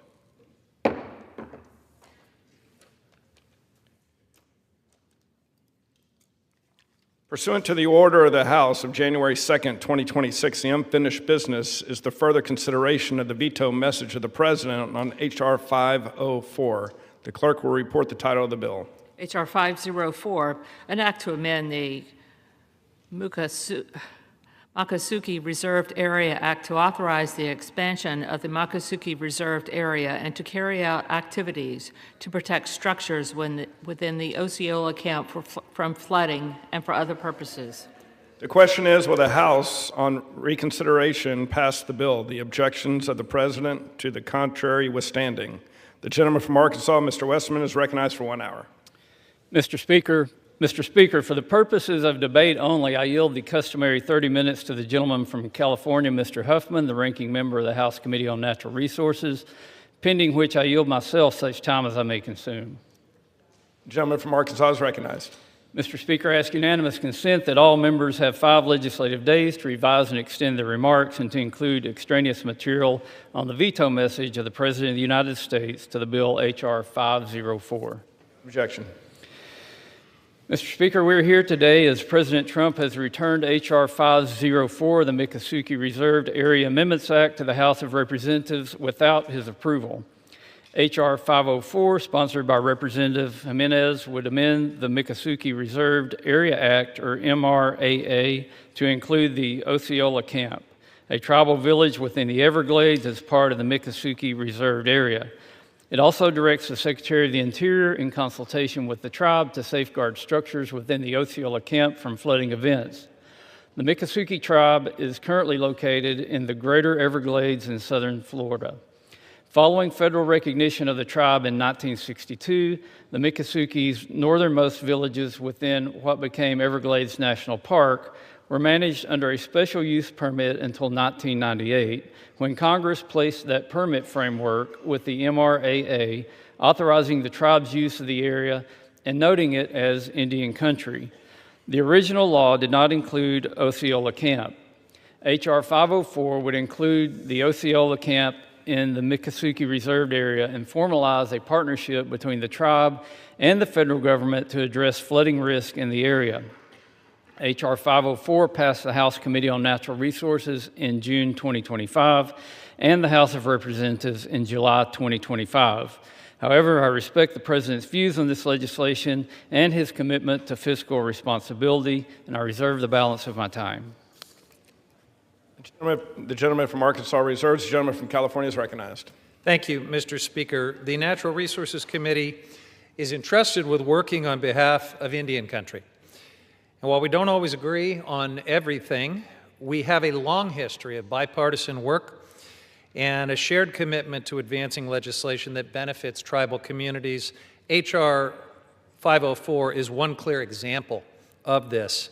It addresses long-standing challenges caused by past federal policies, and it is an opportunity, I would argue an obligation, to support the Makasuki tribe in their efforts to protect their homelands. But President Trump has undermined that work. vetoing this bill based on unrelated policy disputes and a fundamental misunderstanding of tribal sovereignty. H.R. 504 would expand the Miccosukee Reserve area to include Osceola Camp, which would strengthen the tribe's ability to self-govern and, importantly, to address serious flooding concerns facing the village. This bipartisan bill is narrow, it is targeted, and it respects tribal sovereignty.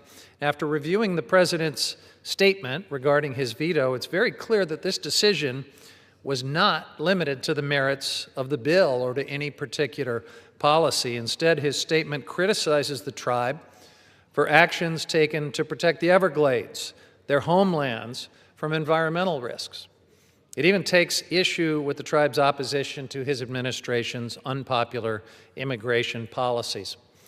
Moreover, the statement reflects a fundamental misunderstanding of tribal nations and the obligations that the United States have to those sovereign governments. Let me be clear, tribes are not special interests. They're not seeking special treatment. They are sovereign nations with legal and moral responsibilities to protect the well-being of their citizens and their homelands. And the United States has a government-to-government responsibility to work with them. Unrelated policy disagreements should never be used to undermine that relationship. The Miccosukee tribe has worked for generations to protect their homelands within the Everglades.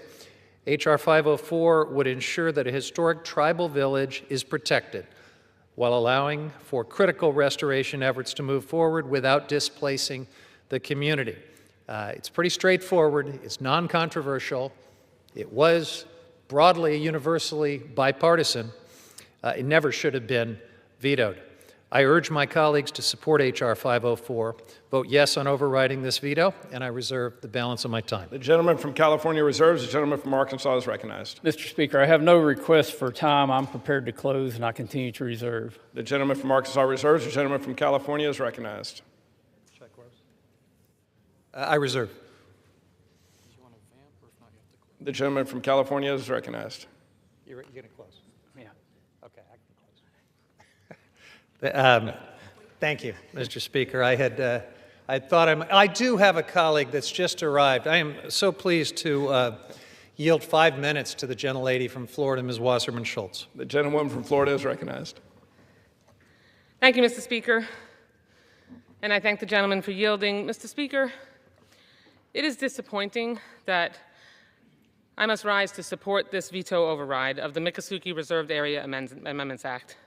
It is a very common sense bill, as our unanimous vote in both houses of Congress clearly demonstrated. It is simple. This act would absorb the Osceola Camp into the Miccosukee Reservation and directs the tribe and Interior Department to jointly protect the camp from flooding. This work is already underway as we speak. But let's address the erroneous reasons that it was vetoed. First, it does not appropriate or authorize any new spending. The Congressional Budget Office verified that. And this bill in no way bestows special treatment, as it was alleged in the veto message, because the site wasn't authorized when it was inhabited. On these points, it appears the President's staff gave him bad advice, bad facts, or both. The reality is the tribe came to the Everglades after being driven from their homes in the early 1800s. As the Miccosukee moved to what is now Everglades National Park, they formed temporary camps on tree islands. The water that flows through our river of grass was a source of food, water, and a means of transit. Depot Tiger settled on a tree island at the turn of the 20th century. Her son, John Tiger Poole, was born there and later helped found the Osceola Camp. But the construction of a new major roadway split their camp, and it dried up the water that they relied upon, forcing the family to move to a different part of their camp. Family members still live, visit, and protect the land where Depot Tiger's home once stood. None of these facts are in dispute, as my Republican colleagues who sponsored and voted for this well know. Protecting this land and the Miccosukee's ability to live there must never be sacrificed by party politics or revenge. This bill was introduced by House and Senate Republicans, backed by the Florida delegation, and approved unanimously. Hardly a candidate for a veto. Our nation made a commitment to the Miccosukee and hundreds of other tribes to protect their lands, resources, and sovereignty. Congress must stand by that commitment and override the President's veto. The sanctity of Native American lands is something that is of the utmost importance to Native American tribes, and all of us in this country that represent Native American lands and Native Americans, we make a commitment regularly that we are going to help protect those rights. Allowing this veto to stand flies in the face of that, especially because each of us in both houses of Congress lent our votes to this legislation. There are times for vetoes, and I have seen presidents in both parties issue a veto, and robust and healthy debate plays out on this floor for good reason, and members decide where they want to land. But that is always when we have seen a result that was mixed, where there were people who voted against the bill. No one voted against this bill. This bill is entirely non-controversial, and it is so narrowly focused that it makes absolutely no sense other than the interest in vengeance that seems to have emanated in this result. I urge my colleagues to vote to override this inappropriate and unfortunate veto, and I yield back. The gentleman from Florida yields back. The gentleman from California is recognized. The gentleman is informed that the gentleman from Arkansas has no further speakers. Is the gentleman prepared to close? The gentleman is recognized. Thank you, Mr. Speaker. So to state the obvious, this bill has nothing to do with immigration. It is a very important bill, though, about tribal sovereignty. It is a well-crafted bill. It is bipartisan. It is non-controversial. Someone in the White House has decided to use it as a hostage to play politics, very, very petty politics, very personal politics because of score settling. They've chosen to do that, but that doesn't mean that all of us have to be used as pawns to advance that nastiness. This veto signal sends a terrible message, and it comes after a year of uncertainty in Indian country, which included significant funding cuts, workforce reductions, and the withdrawal of key executive orders that were designed to support tribes. I urge my colleagues to do the right thing by the Miccosukee tribe and pass this veto override. Let's ensure that this tribe continues to have access to the historic Osceola camp and that their homelands remain protected for future generations. I yield back. The gentleman from California yields back. The gentleman from Arkansas is recognized. Yeah, Mr. Speaker, again, I respect the administration's views on this legislation. I yield back the balance of my time. The gentleman yields back. Without objection, the previous question is ordered. The question is, will the House on reconsideration pass the bill, the objections of the President to the contrary notwithstanding? Under the Constitution, the vote must be by the yeas and the nays. Pursuant to Clause 8 of Rule 20, further proceedings will be postponed. Pursuant to Clause 12A of Rule 1, the Chair declares the House in recess, subject to the call of the Chair.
Proceedings will resume on questions previously postponed.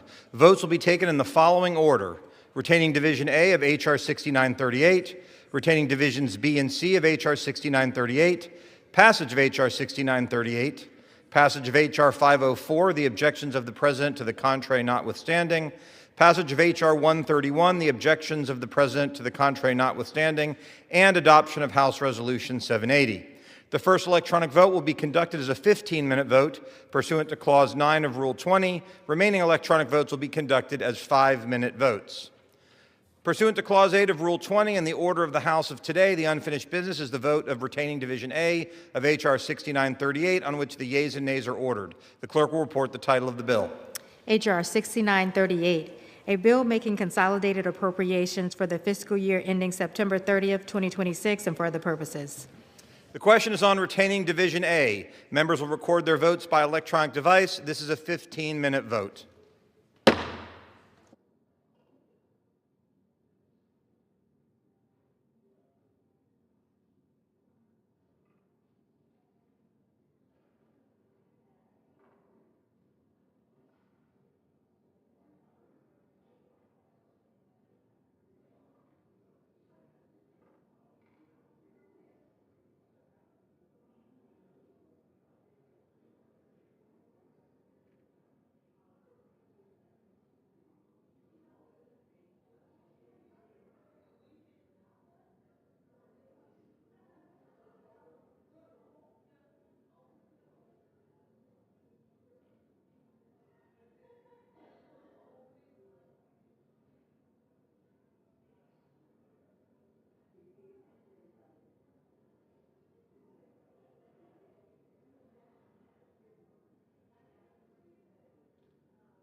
On this vote, the yeas are 375 and the nays are 47. The division is retained.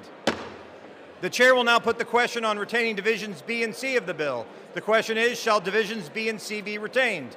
Pursuant to Section 4B of House Resolution 977, the yeas and nays are ordered. Members will record their votes by electronic device. This is a 5-minute vote.